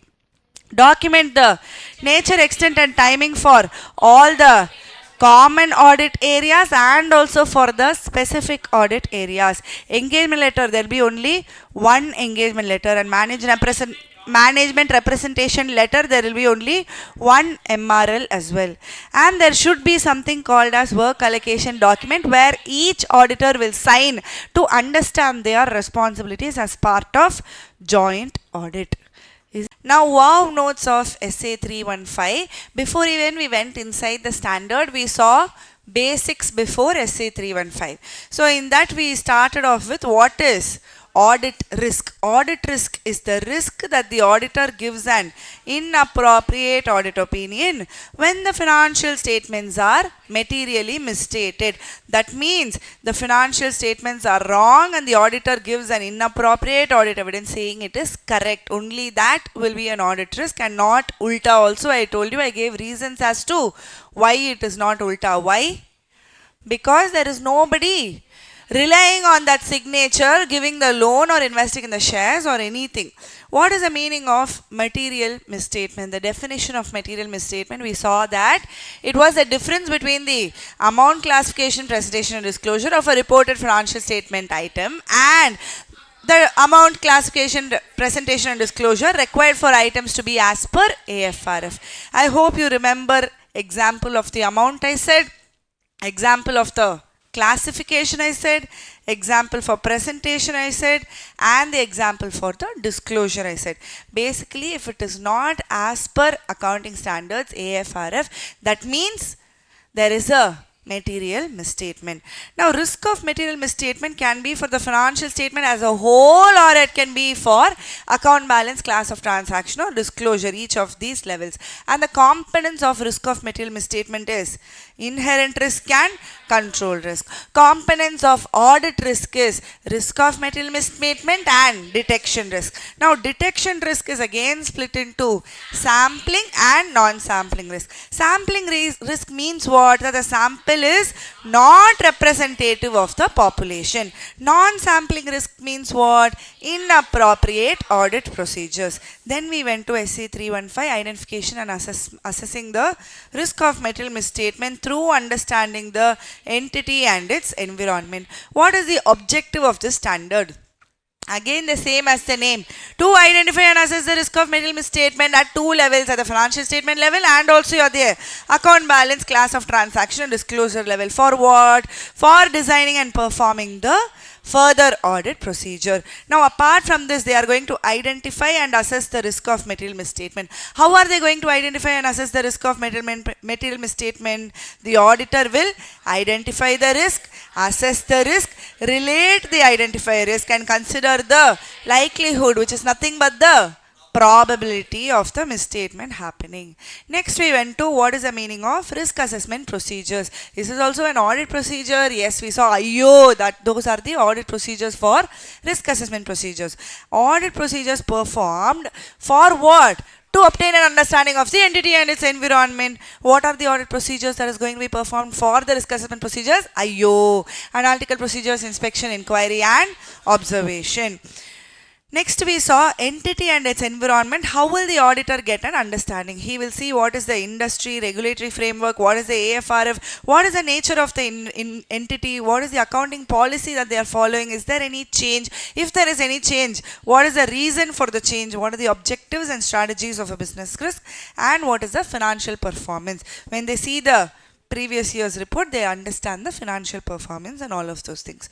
What is the meaning of internal control? Internal control basically gives a reasonable assurance. Internal control is the control which is designed, implemented and maintained by the management to achieve the entity's objectives for reliability of financial reporting, effectiveness and efficiency of its operations, safeguarding of assets and applicable laws and regulations. Next came what is the objectives of internal control. For authorization, whether it is recorded correctly with respect to proper amount, proper account and proper period. Assets have been properly safeguarded, assets have been physically verified in reasonable intervals. This is what objectives of internal control. Next, we went to what are the benefits. Why should I look at the internal control? Benefits is for identifying the misstatement, identifying the risk of material misstatement, and based on this I am going to design nature, extent and timing of further audit procedures. If there are advantages, definitely there will be disadvantages as well. Next we went to limitations. What are the limitations? This is only giving a reasonable assurance. It is designed, implemented, and maintained by the management. So humans are involved. So their judgment is involved. Judgment by the management. Collusion between people. Lack of understanding the purpose. And if for small entities, it is difficult to implement. I hope you are remembering the examples. Lack of understanding purpose and all. PVR example I told you. Then we went to study of various aspects. It is split into 4. The first one is talking about general nature and characteristics. Under that we saw what is the purpose of internal control. What is the purpose? The same in the definition which is given as to achieve the entity's objectives. The same 4 objectives only are the purpose. Reliability of financial reporting, effectiveness and efficiency of operations, safeguarding of assets, and applicable laws and regulations. Controls which are relevant to the audit. What is the mnemonic? SLM, NCC and DRS. SLM, NCC, DRS is basically going to tell me what are the internal controls which is relevant for my audit, because every company will have thousands of internal control, maybe even lakhs of internal control. What is S? Size of the entity. L, legal and regulatory framework. M, materiality, nature of the business, circumstances of the component of internal control, complexity and nature of information systems, diversity and complexity, related risk, and specific control which is going to prevent, detect and correct the material misstatement. Now when I see all of these things, the auditor gets an understanding as to the controls which are relevant to the audit. The next comes what is the nature, extent of understanding of internal controls. What is the nature, extent? How deep I have to go to understand the internal controls. Whether it is capable of preventing, detecting and correcting a misstatement. Then risk assessment procedure. Under risk assessment procedure, we already know it is IO. Then understanding the internal control does not mean that the internal controls are operating effectively. Next comes component of internal control.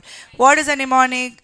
Crime, control activity, risk assessment procedure, information system, monitoring activities and control environment. Then under control environment we saw another mnemonic. Where is that?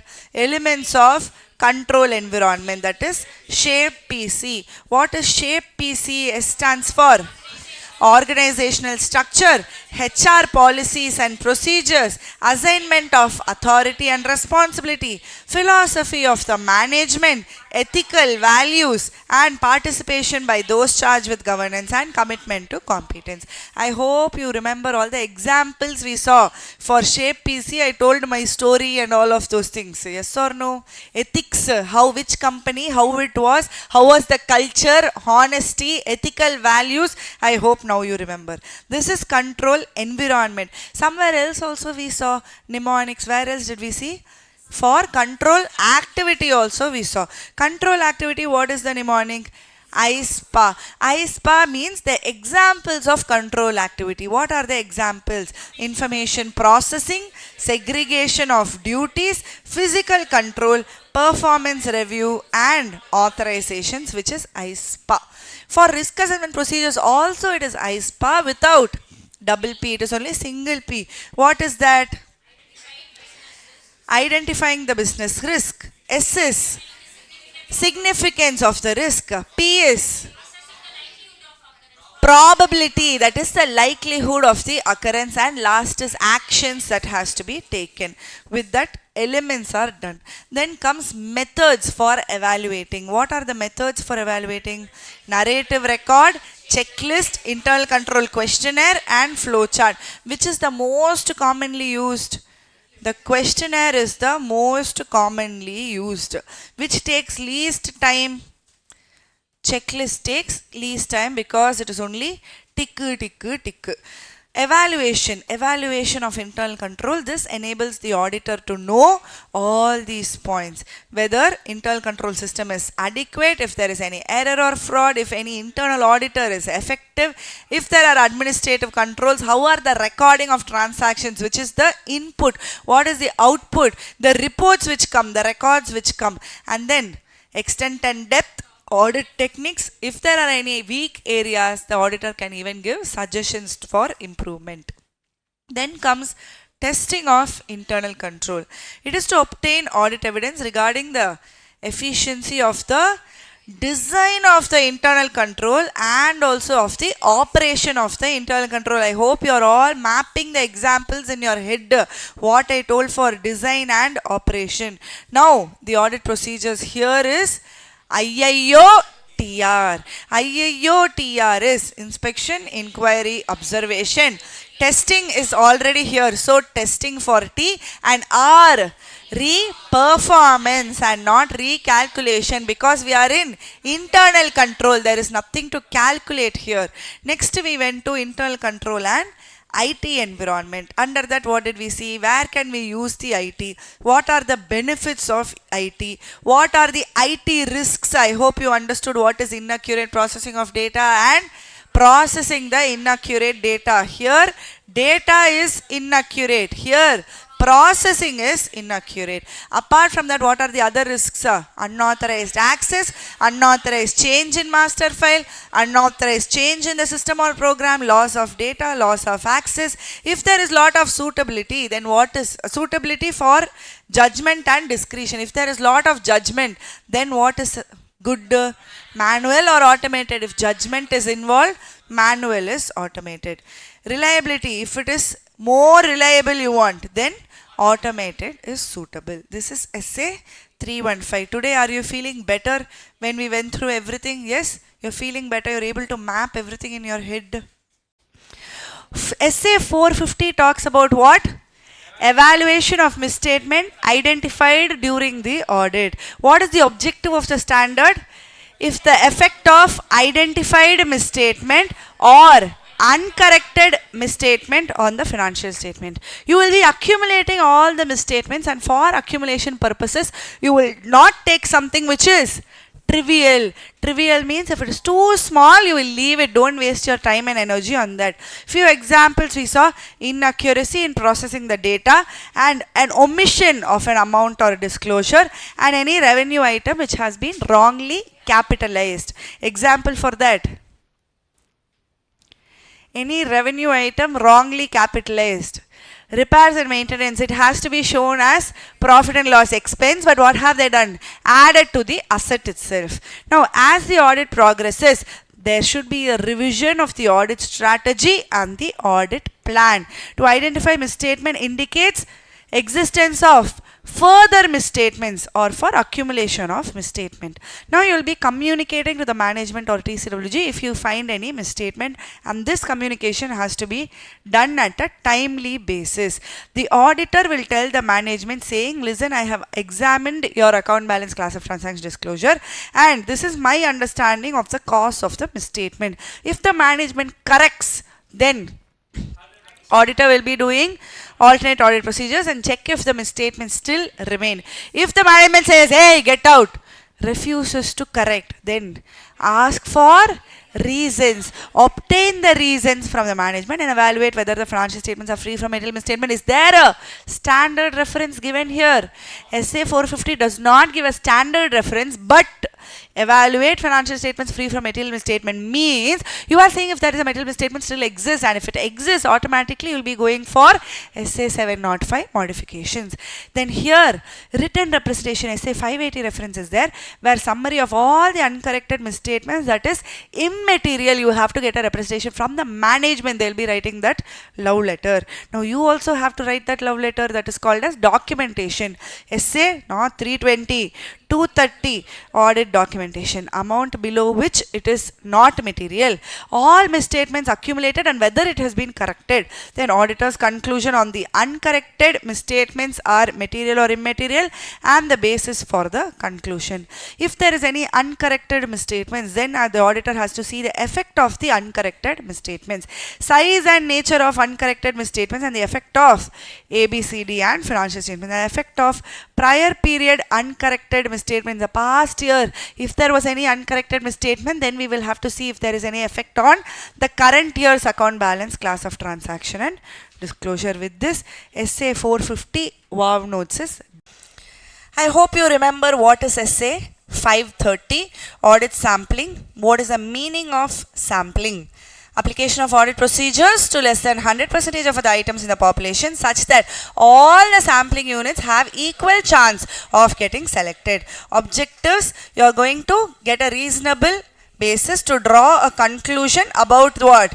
The population. Population is one of characteristics of population, CAR. Completeness, appropriateness and reliability. Key terms you saw: what is population, what is sample design, what is sample size and what is sample unit. Methods: statistical, non-statistical. Under statistical, random, systematic, valuated. Under random, simple and stratified. Under non-statistical, haphazard and block. Sampling process, if it is a test of control, you will be saying it's the deviation. If it is a test of detail, then you will call that as a misstatement in account balance, class of transaction and disclosure. Difference between statistical and non-statistical sampling. Will you waste time studying this part? Where will you study? The basis is what you will study. Where is it made? Probability. Statistical sampling. Where is a lot of bias? Non-statistical sampling. Which one is more accurate? Statistical sampling. Which one is based on scientific evaluation? Statistical sampling. If the population is large, which one should you use? Statistical sampling. Which one is more representative of the population? Statistical sampling. So you spend some time on the basis part and don't waste your time mugging up this unnecessarily. You should automatically be telling this in a logical sense. Next is for making a sampling plan, what are the factors that you have to consider? The size of the organization, the internal controls, what is your tolerable error, desired confidence for the users of the financial statements, adequacy and reliability of the books. Nature influencing the sample size of test of controls, test of details. Again, don't waste your time which one is high, which one is low, where you will be spending time on the basis only. If you want to give more assurance, then you have to increase your sample size. If there are lots of controls, then you will be increasing your sample size. If the expected rate of deviation is high, you will be increasing your sample size. If the tolerable risk is high, you can tolerate even if there is a misstatement. That means it is not that material. So you will be reducing the sample size. If there is any change in sampling units, no change. The same thing here, extra is risk of material misstatement. If you know that there is a risk, then you will be increasing the sample size. If there are other substantive procedures which are being used, then you will be reducing the sample size, because not by way of sampling, by other ways you have already obtained sufficient appropriate audit evidence. So here you can be little lenient and you can reduce the sample size. Sampling design, if it is a test of control, you will say expected rate of deviation. If it is a test of detail, you will say rate of misstatement. Projection of misstatement. For test of control, will you project it to the entire population? No, please do not project, because it is with internal control. Test of details, you will be extrapolating, but you will not do that for anomaly. Anomaly means one-off incident, but anomaly keeps on continuing, then you have to project it. If it does not continue, you cannot project it. I hope you are remembering the examples. If the audit procedures, you can apply the audit procedures, then you will be obtaining the sufficient appropriate audit evidence, and based on that you will be giving your opinion. But if you cannot apply your audit procedure, what will you do? On the replacement item, you will do the audit procedures. Now, in that replacement item, if you are able to perform, then you will get sufficient appropriate audit evidence. If you are not able to perform alternate audit procedures. In that alternate audit procedures, if you are able to get sufficient appropriate audit evidence, no problem. If you cannot perform, then you see whether a test of control or a test of details. If it is a test of control, then you will conclude that there is a deviation. If it is a test of detail, you will be conclude that there is a mistake. Then comes evaluation of sampling risk. For test of control, if there is high deviation, then that shows that the risk of material misstatement will be high, the fixed asset example. For a test of details, if there is high misstatement, that means account balance and class of transactions have been materially misstated. If the projected plus anomaly is more than tolerable, what you can tolerate, then do not use sampling. If the projected is more than It's not anomaly. It is more than what is expected. If the projected is more than what is expected, then it is an unacceptable sampling risk. Now comes to sampling risk. Now for test of control, risk of over-reliance, under-reliance. For test of details, risk of incorrect acceptance and incorrect rejection. For test of control, over-reliance means internal control is operating a certain way, but you are relying on it too much. That means what? You are unnecessarily trusting that Elumala example I gave you. Now that means it affects the effectiveness. If you are under relying, that means internal control is good only, but we all have trust issues. So you are not believing the internal control. So what will you do? You will do more and more audit procedures, waste your time. So it affects the efficiency. On the other hand, risk of incorrect acceptance. That means the financial statements are materially misstated and the auditor is saying that everything is correct. Is anybody going to rely on this? This is not an audit risk. But on the other hand, incorrect acceptance means if the financial statements are materially misstated and the audit report is saying everything is correct, then people are going to rely on this. Because auditor has said everything is correct, the bankers will be giving the loan, the shareholders will be investing their money. So this is a audit risk. On the other hand, if you see incorrect rejection, that means financial statements are correct only, but the auditor is saying it is wrong. In this case, nobody will rely on this and give any money. So this is not a audit risk. Clear, guys? This is essay 530, audit sampling. Let's quickly revise bank audit. We started off with types of banks. What are the types? Commercial bank, cooperative bank, development bank, regional rural bank, payments bank and small finance bank. What are the functions of the bank? To accept the deposits and to grant the loans. Then there was a regulatory framework. There are 9 acts which is given here. Then audit report. If it is a nationalized bank, the audit report has to be given to central government. Did we read this? No, the audit report has to have a true and fair view. The transactions must be within the powers of the bank. The returns which is given by the branches should be adequate and any other matter must be disclosed in the audit report. Next, appointment of auditor.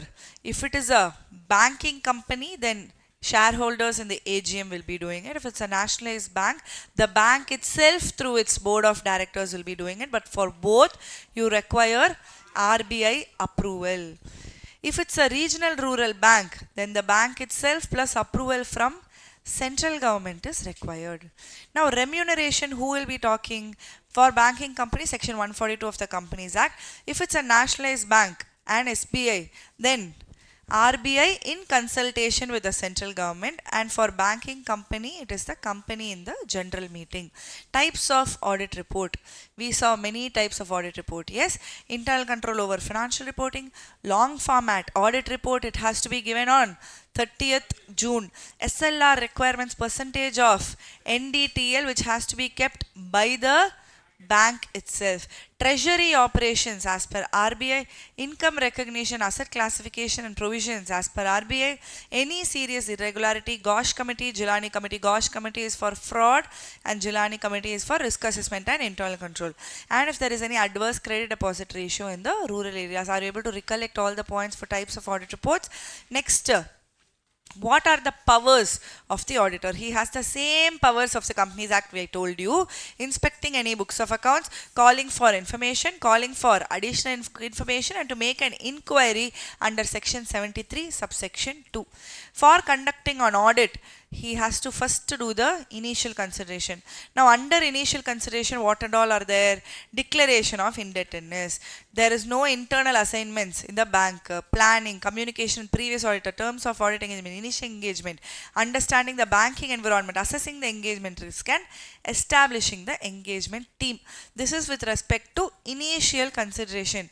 Apart from this, understanding the bank and its environment, risk management process, SA 300, overall audit strategy, audit planning memorandum memorandum, SA 570, specific risk, outsourcing risk, Basel III framework, identifying and assessing the risk of material misstatement, understanding the banking accounting process, engagement team discussion, developing an audit plan, SA 320, fraud as per PMLA, response to the assessed risk stress testing and other reports. Under other reports, I told you that there are two reports, Financial Stability Board and Basel Committee on Banking Supervision.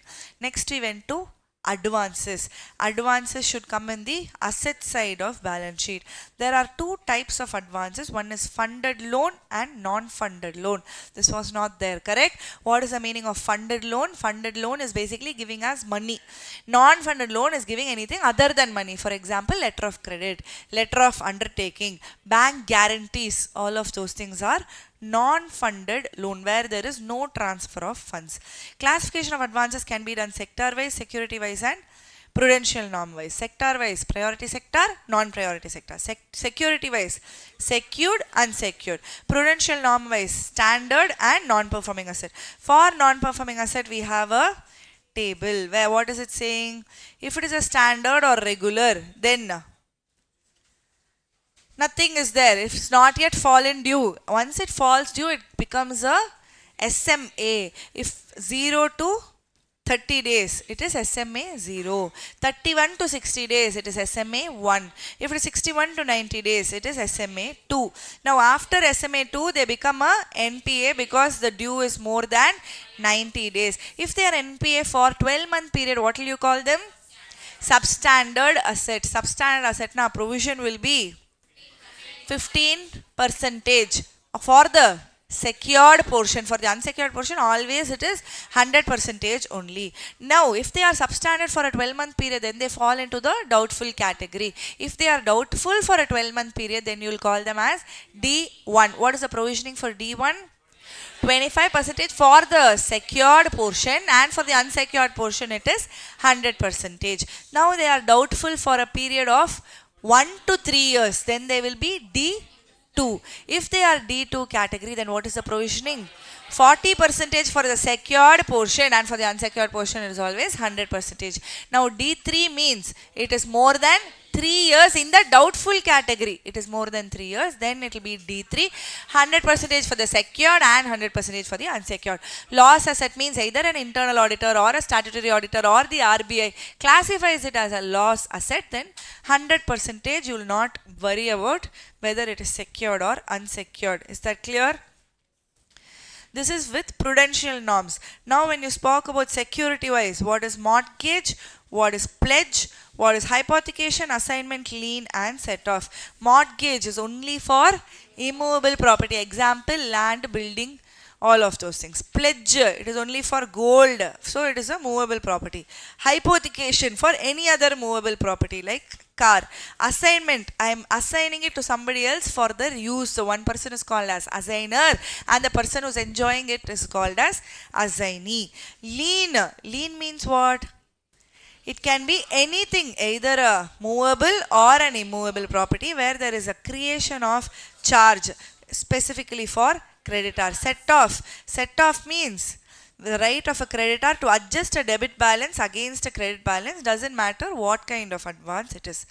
Next, we have to see, yes, this one is important. If there is a erosion in the value of security. Now, security you have kept as a building. 3 crores worth of building, but the building has become very old. It is right now not even 1.5 crores. If it is less than 50%, then you will classify it as doubtful. If that security is realizable less than 10%, it is 3 crores, but not even 30 lakhs you will get. If it is less than 10%, then you will put it under loss category. Very, very important. Erosion in the value of security. Clear, guys? Now, this one also is not there. Agricultural advances. For this, you need to know about long duration crops and short duration crops. Long duration crop means one season is more than 1 year. Short duration crop means 2 crop seasons will be there in a 1 year period, and that time you will have to check. Now, advances under Consortium. Consortium means what? I gave you an example where many banks will come together and they will give the loan to share the risk basically. Advancing loans by two or more banks jointly. Bank with a higher share will lead the consortium. Participating banks need to arrange to get the share of requiry from the lead bank only.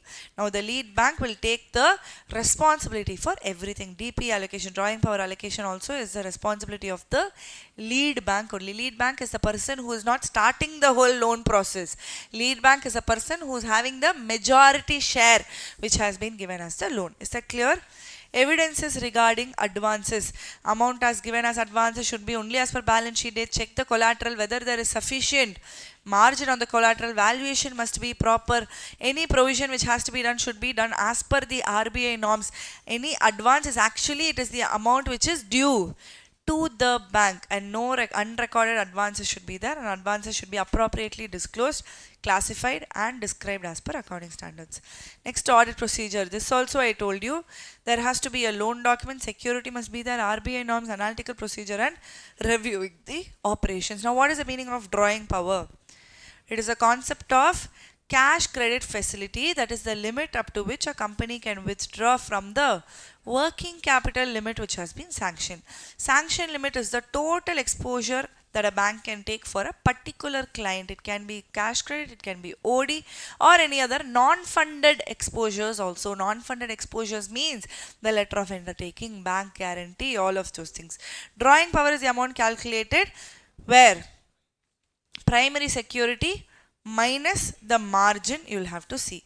Drawing power is based on stock statement for less than 3-month period. If the fund exposure is more than 5 crores, then stock audit has to be done. Next, audit of revenue items or income. Income must be, there should be reasonable assurance that it is recorded in the correct period, correct amount, and no unrecorded income should be there. If it is not material, then don't go for qualifications. NPA only on realization. Bills purchased outstanding as on 31st March should be apportioned between both the years. And bills for, where is that rediscounting point? Here, rediscounting, if it is there, please don't do the netting process. And fees for renegotiation, reschedule, all of that should be only on accrual basis. RBI norms, what is it saying? More than 1% of total income or more than 1% of profit before tax, then it should be only on accrual basis. Interest on advance, take into income account on due date if the margin is available. And for bills for collection, see who is the crediting of the party. Now, reversal of income, I told you, right? One point you already know. All the other points we'll see now. Now, advance including bills purchased and discounted. If they have shown as NPA, then later stage, then the money is not recovered, then you will have to reverse the income. Fees, commission accrued, cease to accrue in the current period, then reversal with respect to past period if it's still uncollected. On accrual basis, if you've shown the fees, on accrual basis, if you've shown the commission which you have actually earned, but when the due date comes, you are not actually earning the fees and commission. In that case, you will have to reverse the income. If there is a circumstance where you are wrongly, you have recognized an income. Now, when you know that it is a wrong recognition, now you please reverse that income.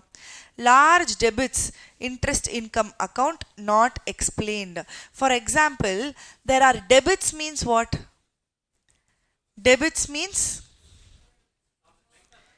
for bank audit we are in large debits, interest income account which is not explained. That means what? Interest income. Interest income if it is there and if it is a large debit, but you don't know how it is happening, now you know that nothing is happening, so you will be going for reversal of income. Communication from the borrower is different in the interest charge. You are saying that he has to give me an interest of 10 lakhs, but the borrower is saying it's not 10 lakhs, it's only 2 lakhs.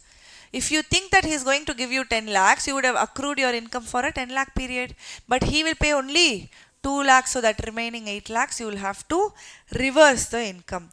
Leased asset component of finance income accrued and credited to income account even even before asset became an NPA. What is the meaning of this? What is the meaning of this? What is the meaning of finance income? When you give as a lease, they'll be giving a rent, correct? If it's a finance lease, you'll call that as a finance income. Now that finance income you have already shown as accrued in your profit and loss account, but later that asset itself has become non-performing asset. In that case also you will have to reverse the income. Now many a times they have asked, what are the cases you will be doing a reversal of income for bank audit?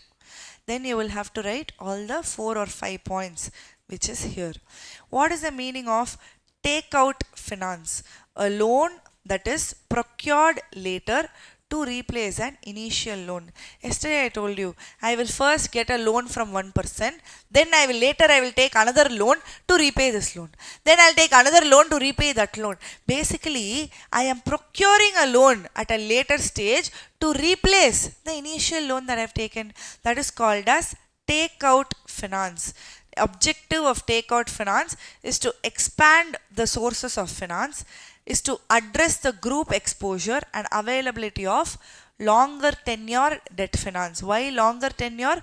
Because the first loan which I am taking will fall due in 2 or 3 years. Now I want this for 10-year period. So again I will take out another loan. Now another 3 years I am having.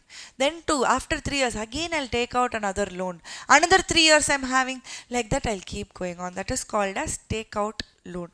Now the last part, RBI functions is given. Now who is RBI?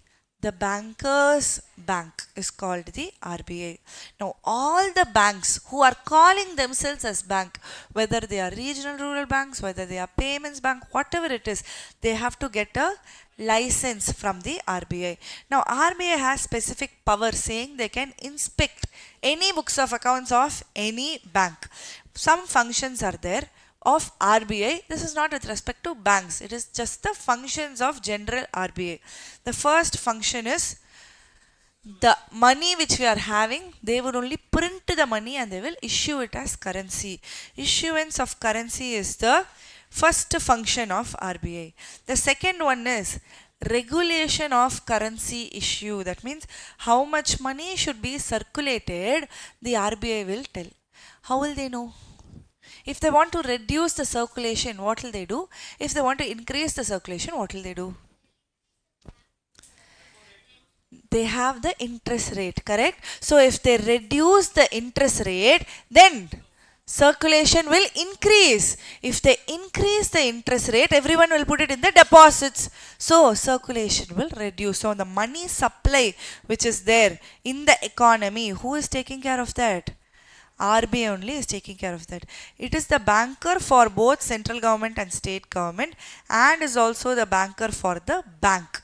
It takes care whether all the banks are following all the regulatory activities. The form and contents of the financial statement is given in section 29 subsection 2 and subsection 1 of the Banking Regulation Act. The disclosures which has to be made same as Companies Act section number 133. Now form and content of the financial statements should be, the balance sheet should be in Form A of the Schedule 3 of the Banking Regulation Act and P&L should be Form B of the Schedule 3 of the Banking Regulation Act, and all of this is under third schedule. Do not forget, same way for company. Qualification and disqualification same as Companies Act. Here you saw a few new points. Yes, that agricultural was new, takeout finance was new, reversal of income was new. What else was new here? Consortium, the text was new, I explained, but text was new. Erosion in the value of security, yes, that was new. There were a few new points. I hope you have made note of them. Clear, guys? This is bank audit. With essay 320. 320, a quick revision. Just now we saw, it should be fresh in your memory. Let's quickly finish it off. Hardly 5 minutes it's going to take, just trust me now. Now we started off with auditor's responsibility. It is a concept of materiality which is applied in planning and performing the audit, and in evaluating the effect of identified misstatement and uncorrected misstatements, and in forming an opinion. Planning and audit, when he is planning, auditor makes judgment about the size and nature of the misstatement. Now this judgment is going to provide the basis for nature, extent, timing of risk assessment procedure, nature, extent, timing of further audit procedures, and identifying and assessing the risk of material misstatement, and also for benchmark. There is a statutory requirement: income or expenditure more than 1% of. All of you, are you awake? Alive? Yes or no? Alive? Awake? So please tell the statutory requirement where an income or expenditure is more than of the or rupees, whichever is. There is one more statutory requirement: more than 5% of shareholding. If it is there, then you have to mention the number of shares that he is holding along with the name of the person. It is reasonable for the auditor to assume that the users of the financial statements have knowledge of the business, economic activities or the accounting process, that he understands that the financial statements are presented only as per materiality and recognizes uncertainties in estimates and judgments, and he can make reasonable economic decisions. What is the meaning of performance materiality? It is a level of materiality below the level of actual materiality. If ABCD is less than materiality but it still affects the decision of the users of the financial statements, then the auditor will be determining the materiality for ABCD. Benchmark means what? A percentage is applied on the benchmark to determine the level of materiality. You will be identifying the benchmark by seeing whether it is an element of financial statement, what is that element, whether it is a P&L item, whether it is an expense, whether it is a asset side of the balance sheet, and items which requires attention. What is the nature of the entity? What is the relative volatility? All of these things. What is the question for this? How are you going to identify the benchmark? Factors which affect the identification of the benchmark. For the purpose of benchmark, the financial data includes past, present, future, and any adjustments for the same period, prior period financial results, period to date financial results, and budgets or forecasts for the current period. Now what and all will you document? You will be documenting for the financial statements as a whole. You will be documenting materiality for ABCD, you will be documenting performance materiality and any revision from A to C. That means all these 3 points, if there is any changes, that also you will be documenting. Entire materiality, single side, it is over. Let's start off with the most important standard, SA 300, planning and audit of financial statements. Now for audit planning, what do you have to do? It is the need to consider prior to the auditor's identification and assessment of risk of material misstatement. What do you have to see in that? Analytical procedures, risk assessment procedures, legal and regulatory requirements, materiality, if there is any expert work which is required, and other risk assessment procedures. Now you have to see what is this risk assessment procedure. Planning is not a separate or distinct phase, but is a continual and a repetitive process. When does it begin? When does it end? It begins with the completion of the previous audit till it goes to the current audit completion. Elements of planning process: preliminary engagement activities and planning activities. The preliminary engagement activities has only 3 points: continuance of the client, ethical requirement, and understanding of the terms of the engagement. Under planning activities, you have 2 parts: overall audit strategy and developing an audit plan.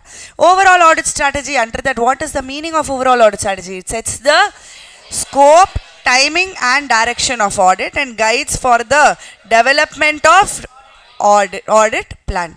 Under development of audit plan, only 3 points: nature, extent and timing of risk assessment procedure, nature, extent and timing of further audit procedures, and any other audit procedures if it is there. What are the benefits of planning? Attention to the important areas you will be able to give, resolve the problems on a timely basis, selection of engagement team, you can assign the work easily, review of the work you can do, and any experts if it is there you can see. For this, the auditor shall identify the scope of audit, ascertain the reporting objectives, consider results of preliminary engagement activity, and considers which are factors directly affecting the teamwork. What is the documentation that you will have to do? You will have to document the overall audit strategy, document the audit plan, then any changes if it is there in the overall audit strategy or the audit plan along with reasons. What is the meaning of audit program? It is a detailed plan giving a series of verification procedures that an assistant has to follow. There are few advantages, there are few disadvantages. What are the advantages? Clear set of instructions. For big audits, major audits, it is important. Selection of assistant becomes easier. If you only have a mental plan, then it is difficult. It has to be in a documentary format. The signature denotes the acceptance. That means you know exactly whom to ask in case something goes wrong. Whether controls are progressing or not, you will know when you look at the audit procedures. It becomes a guide for the next year. Disadvantages: it is mechanical in nature, it is rigid and inflexible. Inefficient assistants may take shelter against the audit program. That means they will not think, they'll just follow whatever is given to them. It kills the initiative of enterprising assistance. One audit program can I use for all types of business? No, one audit program not practicable for all types of business. Assistant needs to have an open mind and periodic review of the audit program must be there. When you are constructing, you need to take care of a few things and is designed to provide the audit evidence. Now down, if you see, they might say in your exam, construct an audit program. You need to know what are the contents which are there in the audit program. Clear? Name of the concern. You will start Daimler India Commercial Vehicles Private Limited. Like that you will put the name of the concern. For what financial year are you doing? 2025 to 2026. Like that one financial year you will be writing. Prepared by Sneha. Reviewed by Tiruchitrambalam. Approved by me. Like this, I am going to give the names of the people who have prepared, reviewed, approved in the audit program itself. And then comes what is the nature of procedure, what is the extent of check, what is the basis of sample, and who has done each work. They will be signing here. This contents they can ask. You need to remember how you will start and all the contents which is there. In case they ask you construct an audit program, this is the way to do it. Is that clear? Yes? This is essay. 300 planning and audit of financial statement comes to an end. Lots of automated environments. We started off with what is an automated environment. It is a business environment which has the, if it's not coming, I don't know. Which has the process, operations and accounting decisions, and everything is taken care of by the IT computers. Now all of you please take your, do you have the warm notes with you? You have it ready? Come back. We'll see what are the features of automated environment. Large volume of data. It is very fast and accurate, and human errors is very less, and connectivity is also good. Understanding and documenting the audit evidence. What and all should we document? All of you here. What and all should you document? The information system which is being used, what is the purpose, what is the location, whether it is local or whether it is global, what is the architecture, what is the version, interface which is used, in-house or packaged, outsourced activities, and key persons, whether somebody is a CISO or CIO, that also has to be documented. What are the risks of automated environment? Inaccurate processing of data or processing the inaccurate data, unauthorized access, changes to program or changes to the master file, changes to the system, and loss of data. What are the impact of IT related risk? Only 3 points. Substantive checking, controls and reporting. What are the types of controls? General IT controls, application control, and IT dependent control.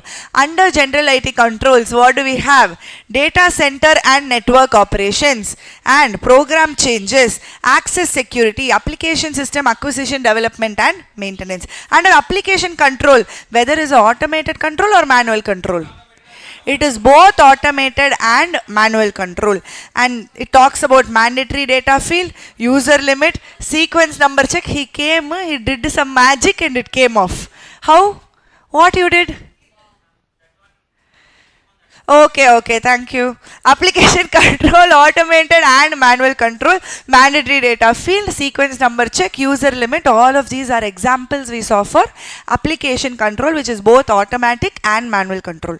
IT dependent control, it is manual controls. Then we went to suitability, for where what is suitable. Manual control is suitable for non-recurring transactions, any change in circumstances if it is there, and monitoring of the automatic controls you have to do. Again, don't do with automated itself, come to manual.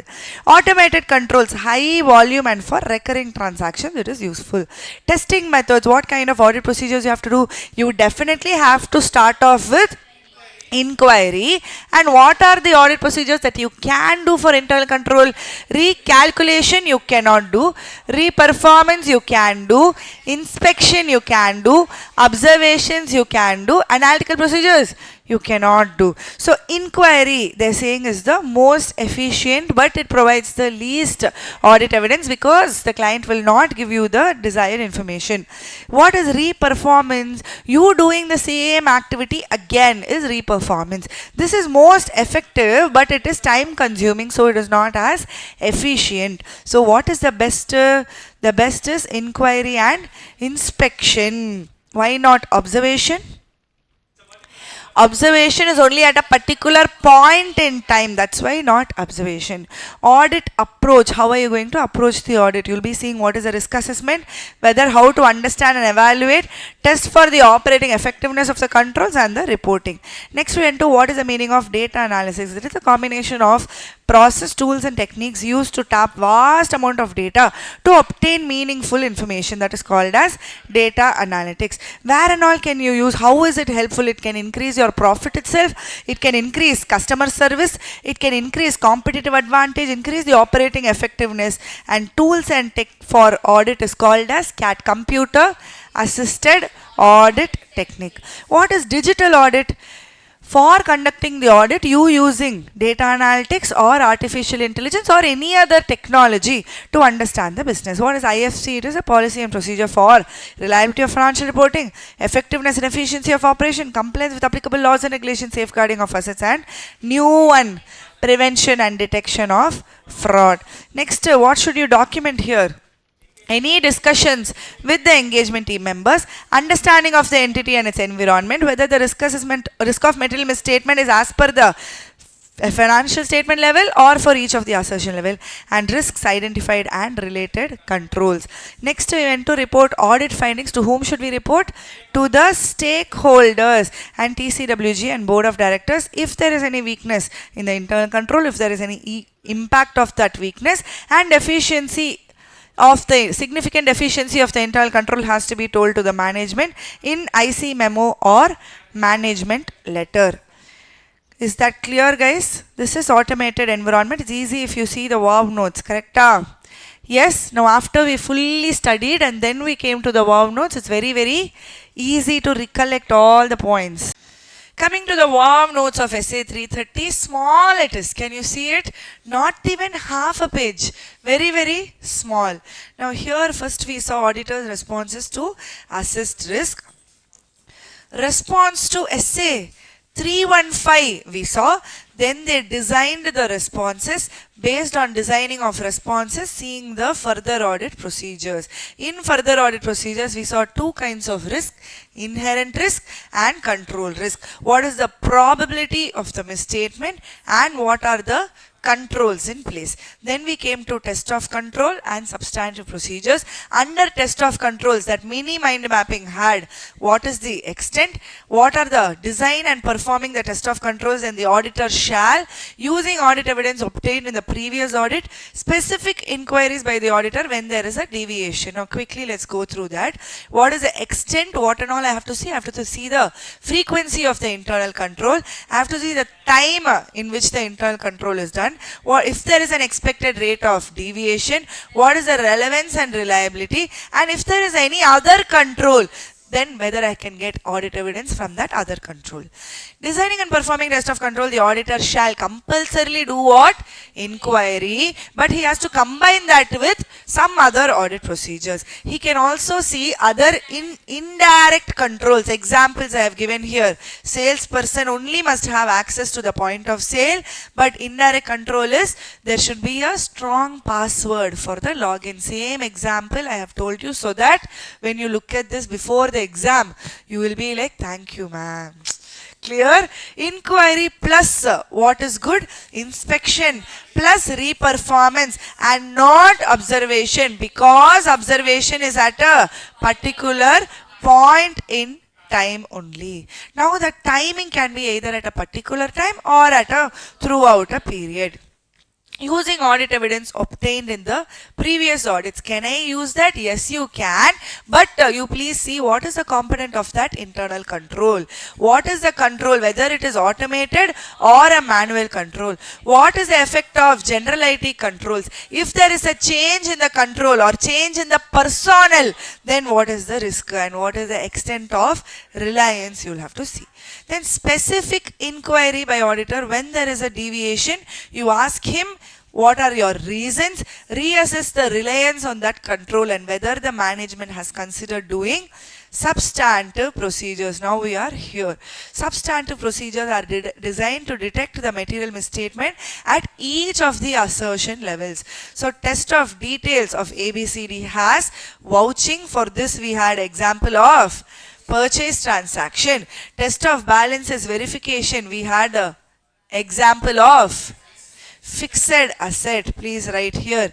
Then substantive analytical procedures. Analytical procedures plus test of details, that is only the best.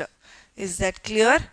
For essay 330, we are done with warm notes as well. Just 3.5 minutes we are done with the standard. You see how fast we are able to complete the standard because it is fresh in your memory.